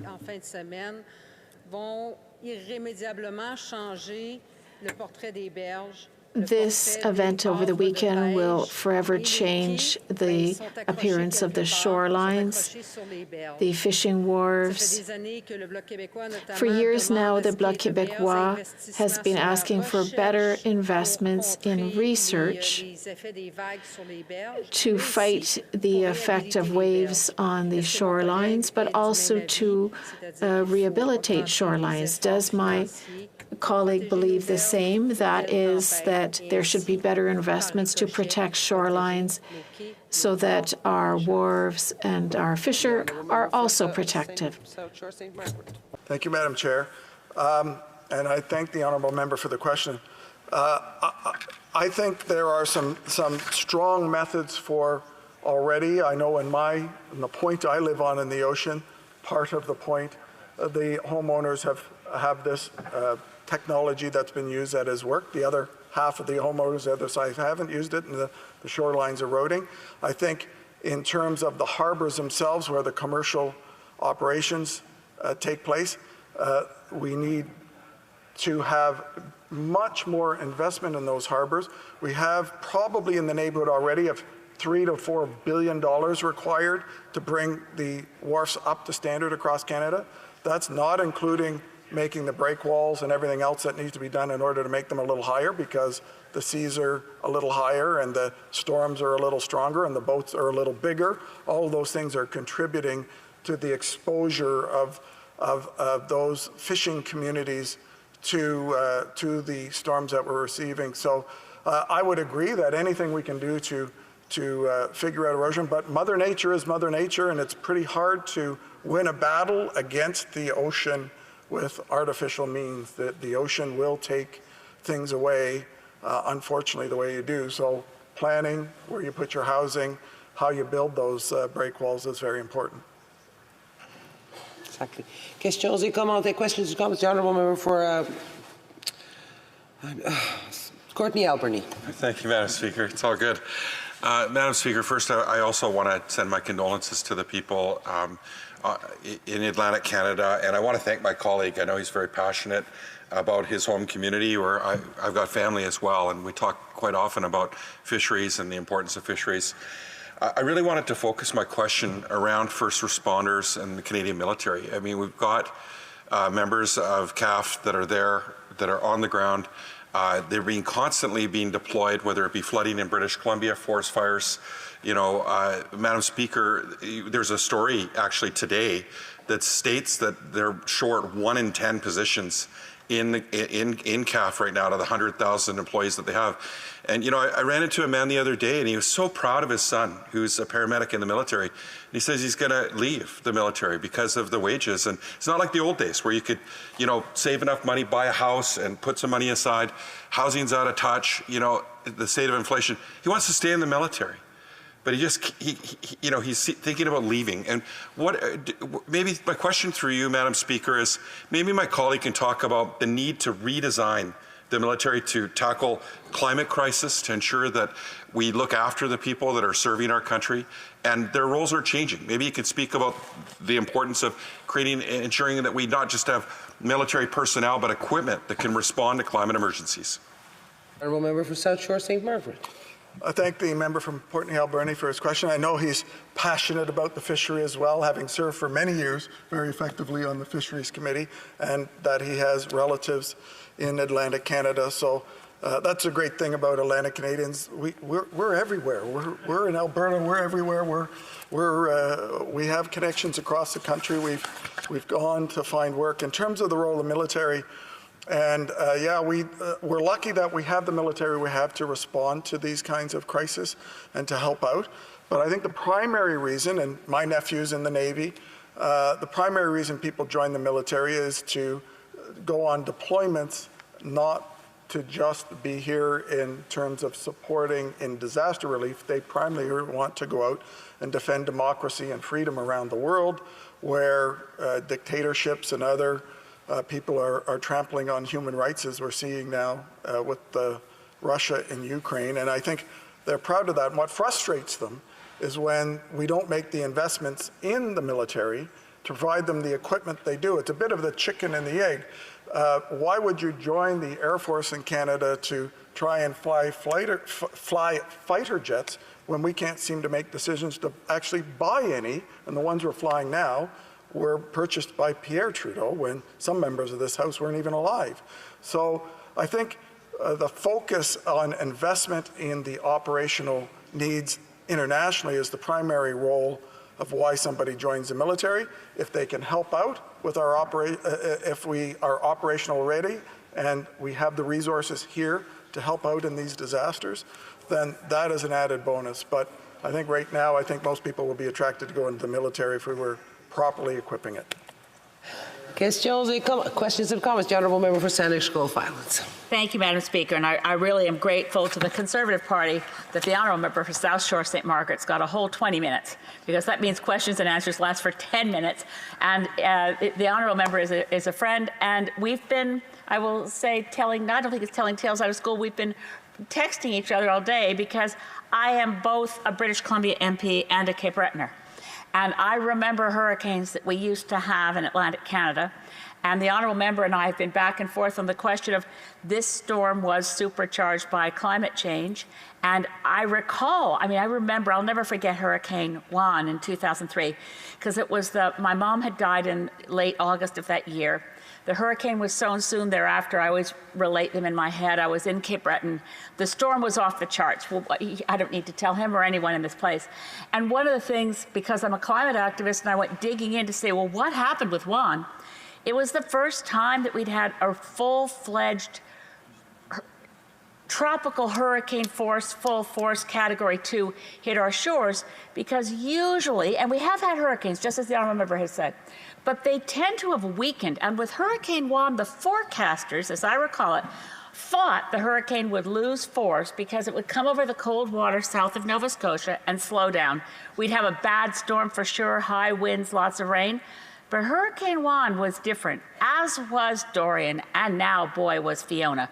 Fiona hit Canada with the lowest barometric pressure of any storm ever. So what I want to ask my honourable friend, one thing is a cautionary tale from a British Columbian. It's been more than a year since the fires and the heat domes and the floods of last year. People in BC are still waiting for help. So we'll hear good words now, but we're going to have to stay on it. So I want to give him my word that I'll do anything I can for all of our colleagues and friends and cousins and my brother and sister-in-law who are in Cape Breton. We've got to get help to everybody, as we do to the colleagues from his friend, who's the member of Parliament for Mission Matsui Fraser Canyon. The people from Lytton are still waiting. But what I want to ask him is, how do we seize this moment of commonality to actually sit down and dissect the science that says this is just going to get worse and worse and worse until we turn off the tap on fossil fuels? Thank you. The honourable member for South Shore St. Margaret's in 15 seconds. Well, the member for Saanich Gulf Islands and I have known each other for a long time, and we have great discussions, and I appreciate her intervention. I'll just say that they have happened with different intensity. In 1975, Hurricane Blanche landed in Nova Scotia, and Hurricane Hortense in 1996 came directly into Nova Scotia. There are others before that came in. They follow the Gulf Stream, and they follow the Gulf Stream, and the Gulf Stream comes in and out, so it has that impact. But I'd love to carry on the conversation with you on it later. Since I'm out of time, I think. Resuming debate, the Honourable Parliamentary Secretary to the Minister of Fisheries and Oceans. Thank you, Madam Speaker. I'll be sharing my time with the member from Sydney, Victoria. Madam Speaker, I rise this evening to share with the House and all Canadians the brutal and devastating impacts of Hurricane Fiona. For many, Madam Speaker, in particular in my own constituents of Cape Breton, Canso, my neighbours, family and friends, this really represents an unprecedented moment in the lives of all the residents in my riding. It clearly is one of the largest weather events to happen in our community, and certainly, Madam Speaker, one of the most destructive. Homes and schools and entire communities, which just last week were thriving, are now, many of them, unrecognizable, with falling trees, down wires, and debris across our communities. It really is unmanageable, reality, which I've seen with my own eyes, Madam Speaker, as I look around my riding during the aftermath of this storm. I want to share a story in Glace Bay, my hometown where I was born and raised, in an area called Number 2. And in Number 2, it's called Number 2 because it was named after the colliery Number 2, the mine colliery. Great people in that area and the hub of Glace Bay. There are so many roofs that are off company homes in those areas. In fact, one roof came off a home and was found 3 streets over in an individual's backyard. The force and the devastation of this storm cannot be overstated. But nevertheless, Madam Speaker, there remains one thing I want to tell my colleagues and Canadians watching it's untouched by the storm, and that's the resiliency of people in Cape Breton and northeastern Nova Scotia. So for every instance of destruction that I saw, there has been an instance of unity. So neighbors are helping neighbors. We've heard that today. Family members are helping family members and even strangers. with gestures that are small and quite large, from offering others a safe place to sleep, to leaving rather their own supplies on the porches for people just to take. These are examples, Madam Speaker, of the goodwill, which is on full display, quite frankly, on the East Coast. Madam Speaker, I'd like to share with you some of the generosity I've seen over the past few days, like that of Margaret Kuchma. Now, I met Margaret, Madam Speaker, last summer, and she quickly became an extension of what I like to call Team Callaway. Now, Margaret thinks about her community all the time, before herself, in fact, and in particular, she takes care of everyone in the community called Number 11. Another example of a community named after a colliery, Number 11. That's a neighborhood in Glace Bay. On Sunday, following the storm, Margaret ran her generator, fed dozens of people out of her home, and shared her power with those who needed a charge on their device, their laptop, or just a hot cup of coffee. Like Margaret, Madam Speaker, in the aftermath of the hurricane, the administrators and officers and cadets at the Canadian Coast Guard College in Westmount, Nova Scotia, I was there today, Madam Speaker. They opened their doors to the community. Cadets were helping people that were taken out of their homes, providing lodging, providing support, providing food. What great leadership.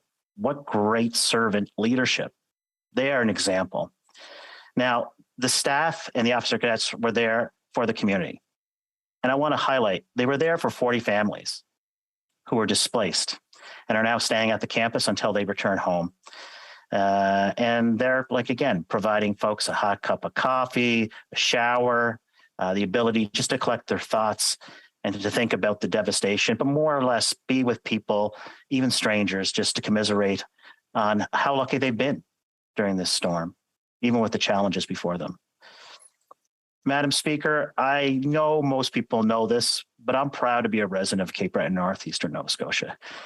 This is a community which has proven itself to be self-sustaining and brave of heart, even when times are tough. And I've said it before, and I'll say it again. My dad was in charge of mine rescue. He was a trainer, a mentor to those that went underground to save individuals' lives. And he would always say to me, a man of few words, my dad was. But he would always say to me, crisis reveals character.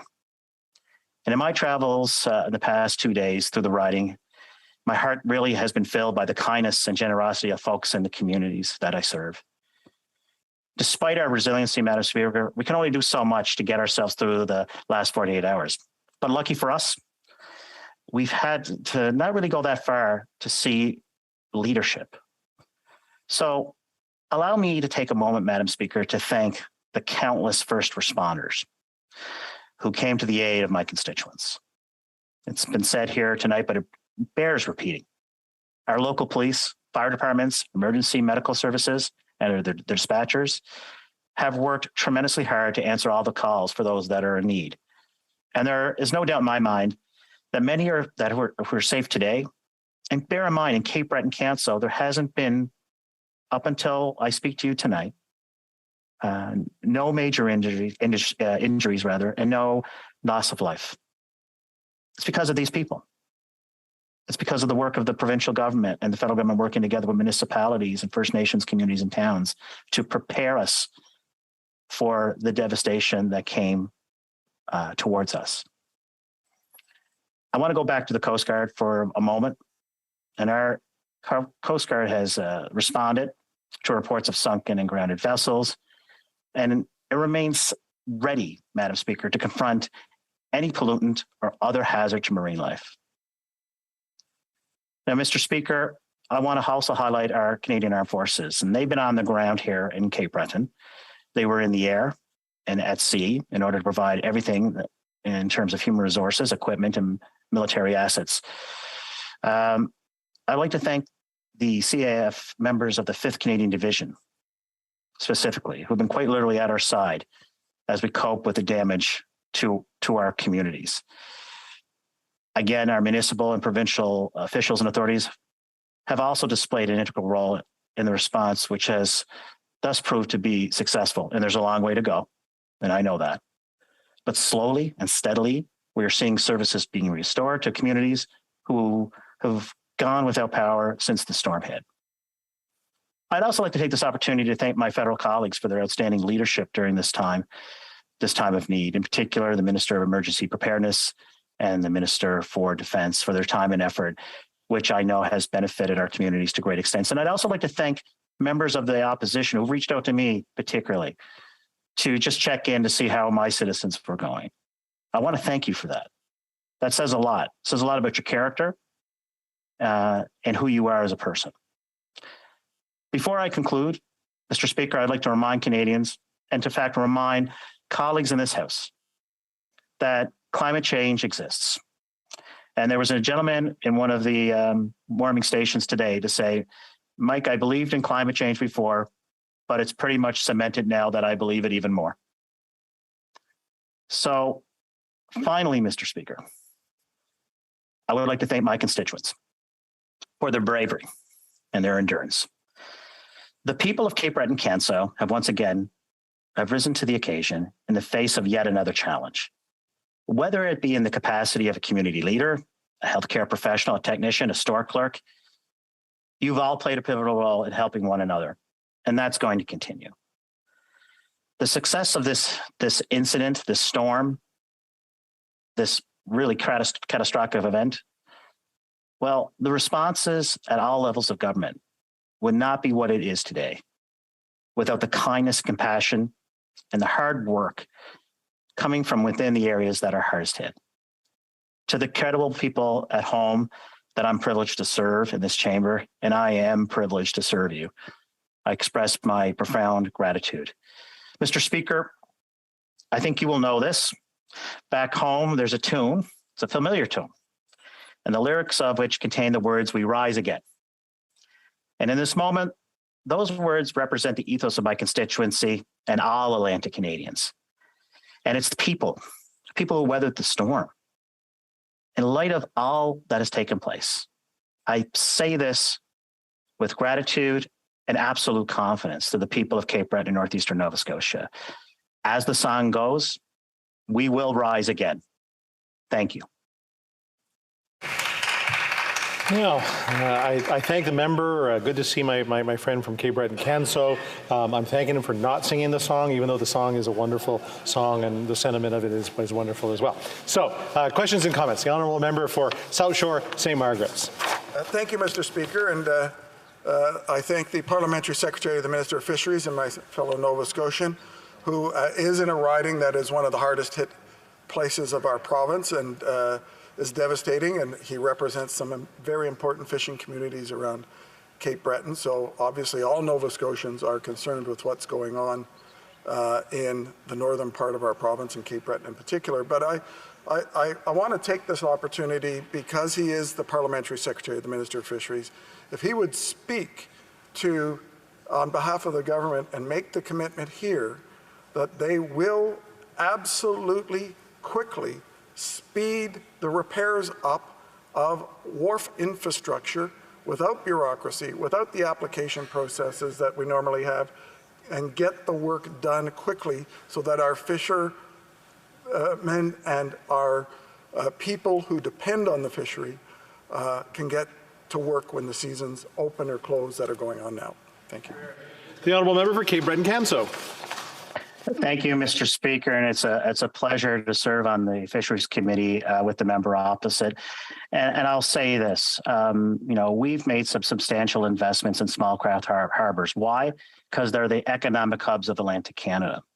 And in terms of damaged and repaired small craft harbors, it's up to us to collectively work together, and this government, to make investments where they are necessary in terms of small craft harbors, to buttress them, to strengthen them. We've done that since 2015 in terms of investments in small craft harbors, with an additional $300 million next year. But make no mistake about it, the changing environmental crisis requires us to do a deeper dive to ensure that we strengthen those resources, which provide so much to Atlantic Canadians, and dare I say, all Canadians. Questions and comments. Question et commentaire. The honourable member for Victoria. Thank you, Mr. Speaker, and I want to thank the member for his speech. People on the East Coast are suffering, and I was glad to hear comments from all members in this House committing to support Atlantic Canadians in the coming weeks.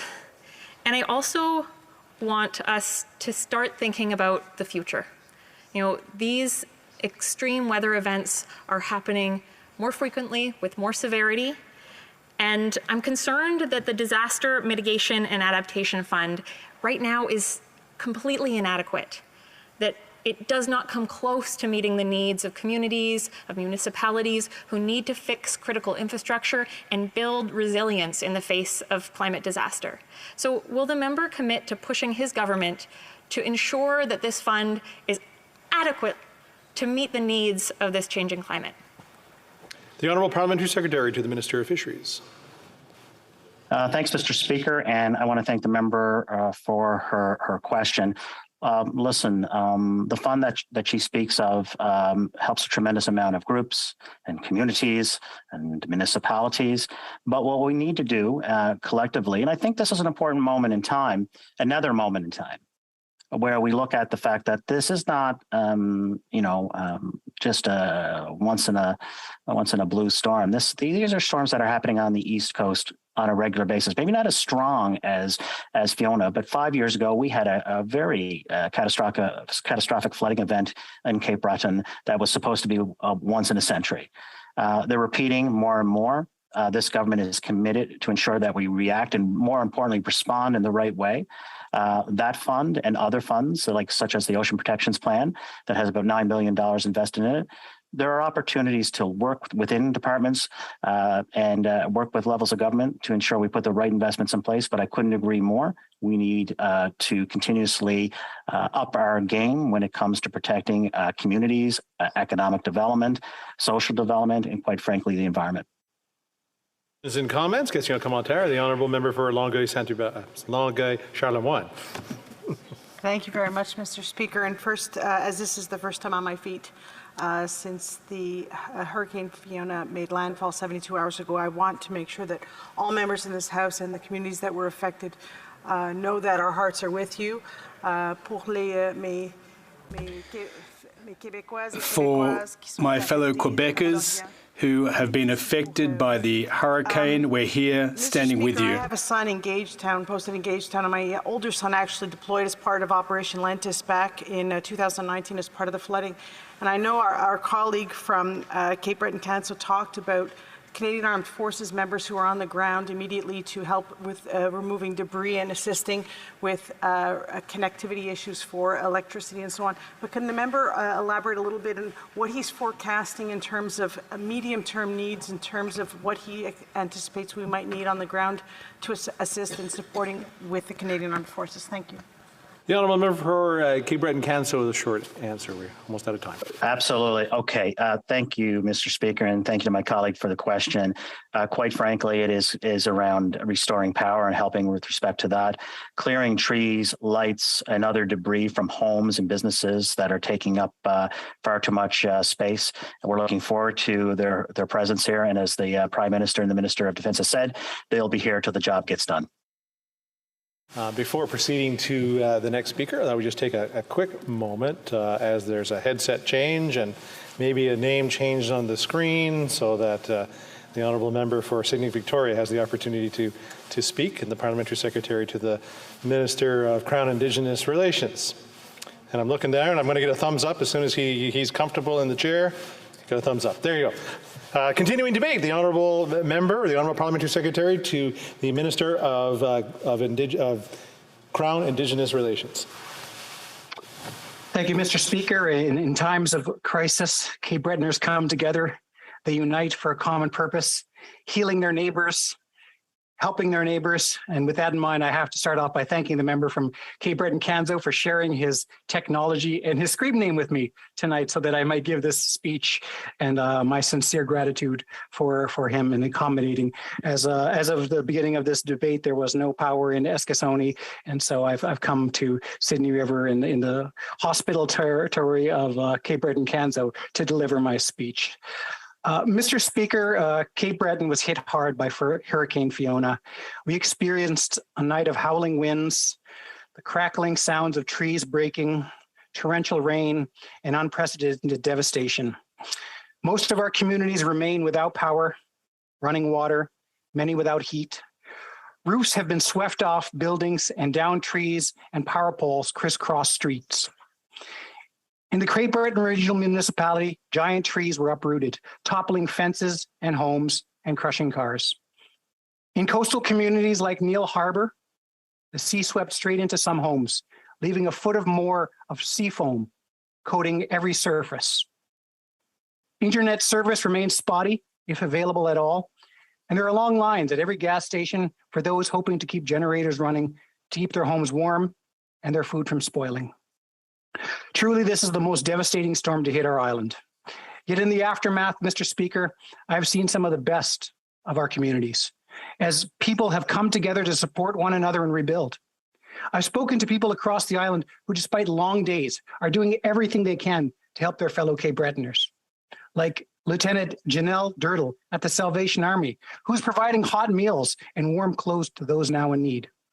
I've spoken to members of our armed forces at the Victoria Park Sydney Barracks who are helping in recovery efforts, including the search for housing for those who have lost a roof over their heads and now are in need of shelter, like the residents of an apartment building on Rotary Drive in Sydney, which had 64 units, now without a place for their families. I spoke to Raj at one of those apartments, who pled for our support as an international student, who now is left without a place to stay for weeks, potentially months. Raj and many other evacuees are now being kept warm at the Member 2 First Nation Convention Centre, where Chief Terry Paul has admirably stepped up to help his neighbours during their time of need.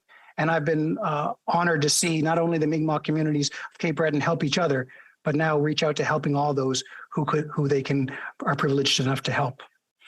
Mr. Speaker, I spoke to more than 150 staff, students, cadets, and volunteers at the Coast Guard College in Westmount, who have transformed their institution into a welcome center for displaced residents. This morning, along with the Executive Director, Dina Richardson, I spoke to them and thanked them for their bravery and courageous efforts, despite the building itself having major damage. 40 beds are now being made available for those most in need. Mr. Speaker, everywhere I look in the riding, there is devastation. Osborne Burke, who runs the Victoria Co-op Fishery, a major employer in the region, has seen catastrophic damage and will require federal support in the months ahead in order to be ready for the fishing season that his community very much relies on. Cape Breton Regional Municipality Mayor Amanda McDougall and I have been in constant communication, and she reiterated the need for infrastructure support for housing, sidewalks, seniors complexes, and the major cleanup that is needed. I have reassured her that help is on the way and that the federal government has the backs of Canadians through floods, pandemics, hurricanes. Our government has been and continues to show that we will be there for Canadians. Minister of Emergency Management, who I can't thank enough, has already approved a request from the government of Nova Scotia for immediate support to the province as it deals with the impact from Hurricane Fiona. As part of this response, the Canadian Coast Guard is providing deployable incident management teams, and Transport Canada's National Aerial Surveillance Program is providing aerial imagery and recon capability.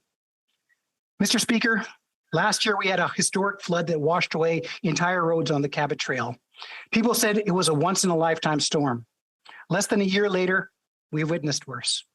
Mr. Speaker, it's clear that coastal communities are now vulnerable to the impacts of the climate crisis. Ponds that I once played on hockey as a child no longer freeze.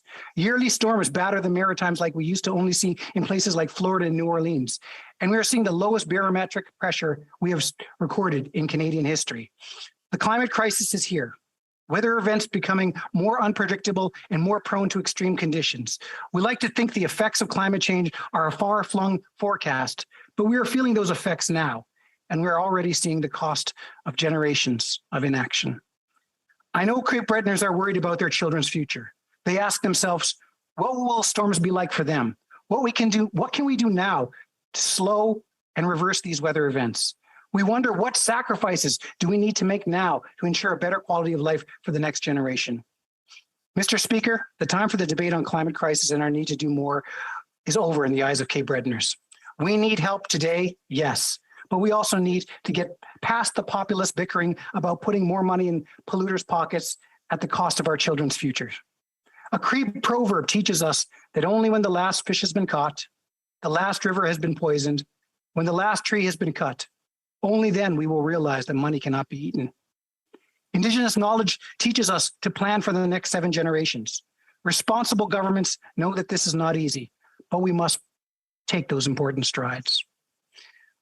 We need to do everything in our power to transition to a green economy, to lessen the severity of the growing crisis, and we must invest in resiliency and climate-proof green infrastructure. We need to ensure that the price on pollution is enough to cover the cost of disaster mitigation that is needed now and even more so into the future.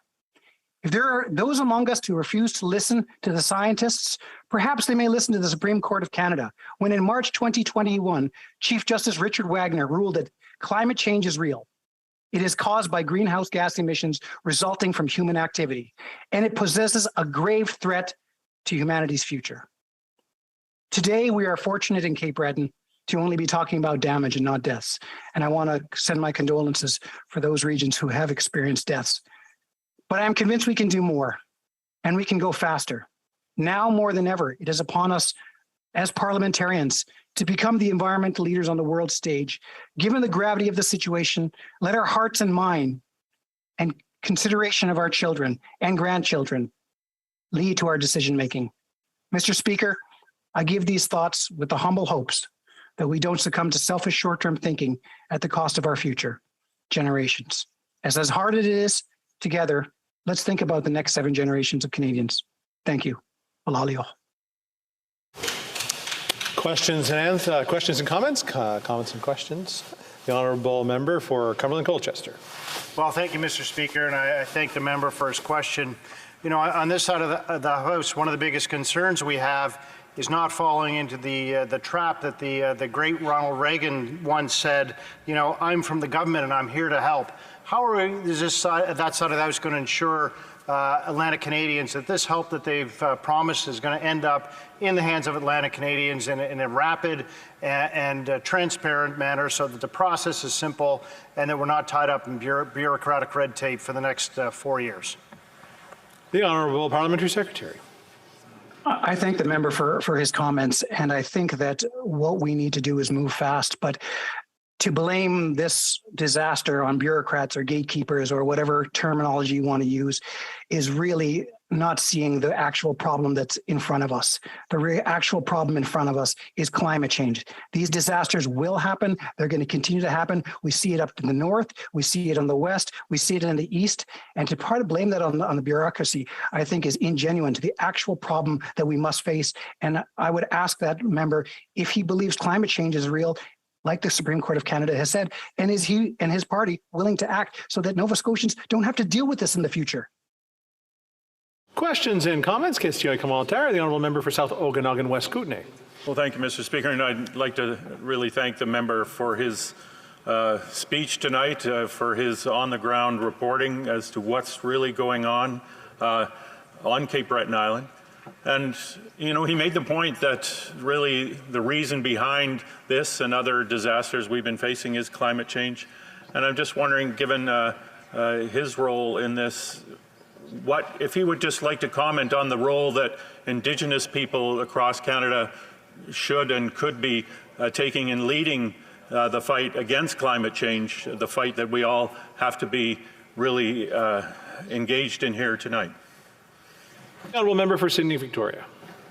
I thank the member for his question, and it's an important question. In the Mi'kmaq culture, in the Mi'kmaq language, we have a term called Nedugalimk, and Nedugalimk reminds us that we have a responsibility to each other, we have a responsibility to our communities, we have a responsibility to our nation, but we have a responsibility to our ecosystem, one that we too often forget at the cost of profits, at the cost of money in our pocket. We've lost that connection to our ecosystem and that our responsibility to our ecosystem. We need to relearn that. We need to teach children. We need, as parliamentarians, to work together to find answers that we can all agree on, that say that we realize that this is an existential threat. And as a minority government, we're willing to take the steps that we need to safeguard our children's future. Thank you. Questions and comments? Question commentaire. The honourable member for Saanich Gulf Islands. Thank you, Mr. Speaker. And to my honourable friend from Sydney, Victoria, a huge Wallalan. I don't know that I've ever been more proud to stand here as someone who still considers herself a Cape Bretoner as well as a British Columbian. I think the words of the honourable member for Sydney, Victoria have been the most profound of this whole evening's debate. And I would just like to ask him if he would agree with me that our chances of giving our children a livable world are hanging in the balance in the very near term, that we need to listen to science, but we need to be guided by Indigenous leadership and Indigenous wisdom. The honourable member for Sydney, Victoria. I'd like to thank the member for her comments and for her years of advocacy on this important file. It's one of the things that growing up in Indigenous community, you learned within the language that we are all connected. And that's an important thing that I try to remind myself daily. But I think that the answers are in Indigenous knowledge, but the answers are in collaboration within this House. The answers are within us. We are in a minority government. The more that we can work together, like our caucus, all-party caucus on environment, we need to start meeting more frequently. We need to start having these conversations in a way that I know she has led for many years, and I thank for those efforts. But I want to hold on to hope in this government that we all see what's going on and that we're all ready to act. Thank you. Reprise du débat, continuing debate. I thank members for sharing their computers there. The honourable member for Miramichi, Grand Lake. Thank you, Mr. Speaker. Atlantic Canadians are well used to preparing for hurricanes and tropical storms. These storms are a part of life in the Atlantic provinces, and Atlantic Canadians are prepared, and they expect our federal government to be as well. In my own constituency of Miramichi Grand Lake, in living memory, in 1959, the remnants of a hurricane brought 50-foot waves and 100-mile-per-hour winds, claiming 35 lives and 22 boats in what has become known as the Escuminac disaster.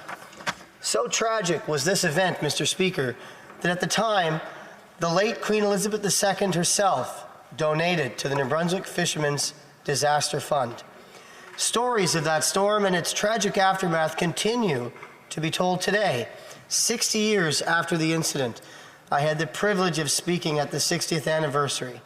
As we all know, post-tropical storm Fiona raged through Atlantic Canada this past weekend, and that is the very purpose of this debate tonight. I wonder what stories will be told 60 years from now about its aftermath. How will the current Liberal government be immortalized in the minds of Atlantic Canadians? It's not lost on anyone in the Atlantic provinces when polling numbers started to be reported in 2015. When the current Prime Minister was elected, Atlantic Canada delivered for him at the time. Every seat in Atlantic Canada, almost, was delivered to him. But now that we need him the most, where is he, Mr. Speaker? That is, this government has abandoned Atlantic Canada when we needed them the most. One of the most important duties of our federal government is to keep its citizens safe. Post-tropical storm Fiona has devastated homes and communities and infrastructure in all Canadian Atlantic provinces. Hundreds of thousands remain without power, and it will be anywhere from days to weeks before the hardest hit areas get restored. And you know, Mr. Speaker, some in Atlantic Canada can't afford the fuel to put in a generator. And some of our citizens can't afford the generator. So there's many people in Atlantic Canada that are struggling. They're going to be cold, colder than they were. And we have people in need all over the Atlantic provinces. I've spoken today with the Premier of New Brunswick and briefly with the Premier of Nova Scotia.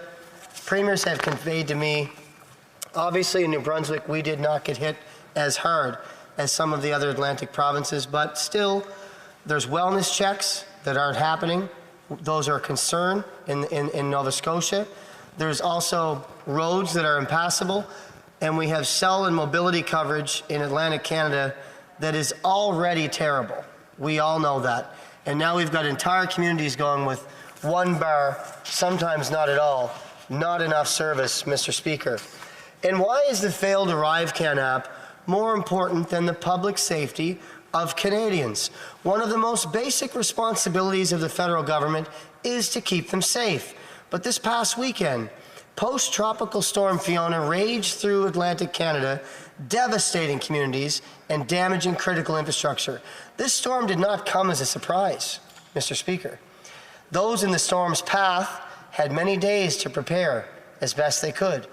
This government, too, had many days to prepare. Today, there are still hundreds of thousands of homes and businesses in Atlantic Canada without electricity and counting on power crews from outside the province and from our neighbors in the United States to help get the devastation under control. CBC News is reporting that senior officials in the Trudeau government, Liberal government, have confirmed that their failed ArriveCan app will no longer be mandatory as of October 1st, 2022. In the face of this failed $17 million pandemic restriction has overreached into the basic rights of Canadians. This government is standing by as these restrictions delayed the arrival of much-needed utility workers to my region. In 5 days, these restrictions disappear anyway. Why are they allowing it to delay the restoration of electricity and critical infrastructure in Atlantic Canada? Think about that. Actually think about this. When this app was created, many in the technology world said it could have been created for $1 million. The government spent upwards of 17 or 18, I forget the exact number. So 17 or 18 million dollars for an app, which was $16 million too much. It was a failure from its onset, and now it's prohibiting New England power crews from getting in and helping Atlantic Canadians. I mean, Mr. Speaker, that is a total failure. It can't be looked at any other way. But one thing I can tell you about Atlantic Canadians, I believe, Mr. Speaker, you could take the majority of citizens in my riding and you could blindfold them. You could put them in a helicopter and you could drop them anywhere in any wilderness in this country, and I'll lay money on it that they could survive. Atlantic Canadians are tough. They have a rugged terrain. We've had storms dating back to 1775.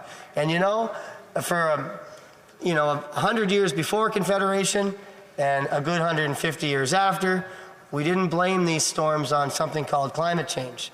We had ice storms in New Brunswick when I was a provincial MLA, several of them. We had Hurricane Arthur. We had some very serious storms of recent memory and serious flooding as well. And the one thing that I can recall in this, Mr. Speaker, is that Atlantic Canadians persevere. We're known for that across the country. Atlantic Canadians were known for that in World War II and in the First World War. We were known for that with our veterans. There's so many reasons across the country that we're known for it. And I think that this is going to bring out the resiliency of Atlantic Canadians. But as the official opposition, we want the government to act with vigor. We want them to do the job well so that Atlantic Canadians know that they're getting the support they need.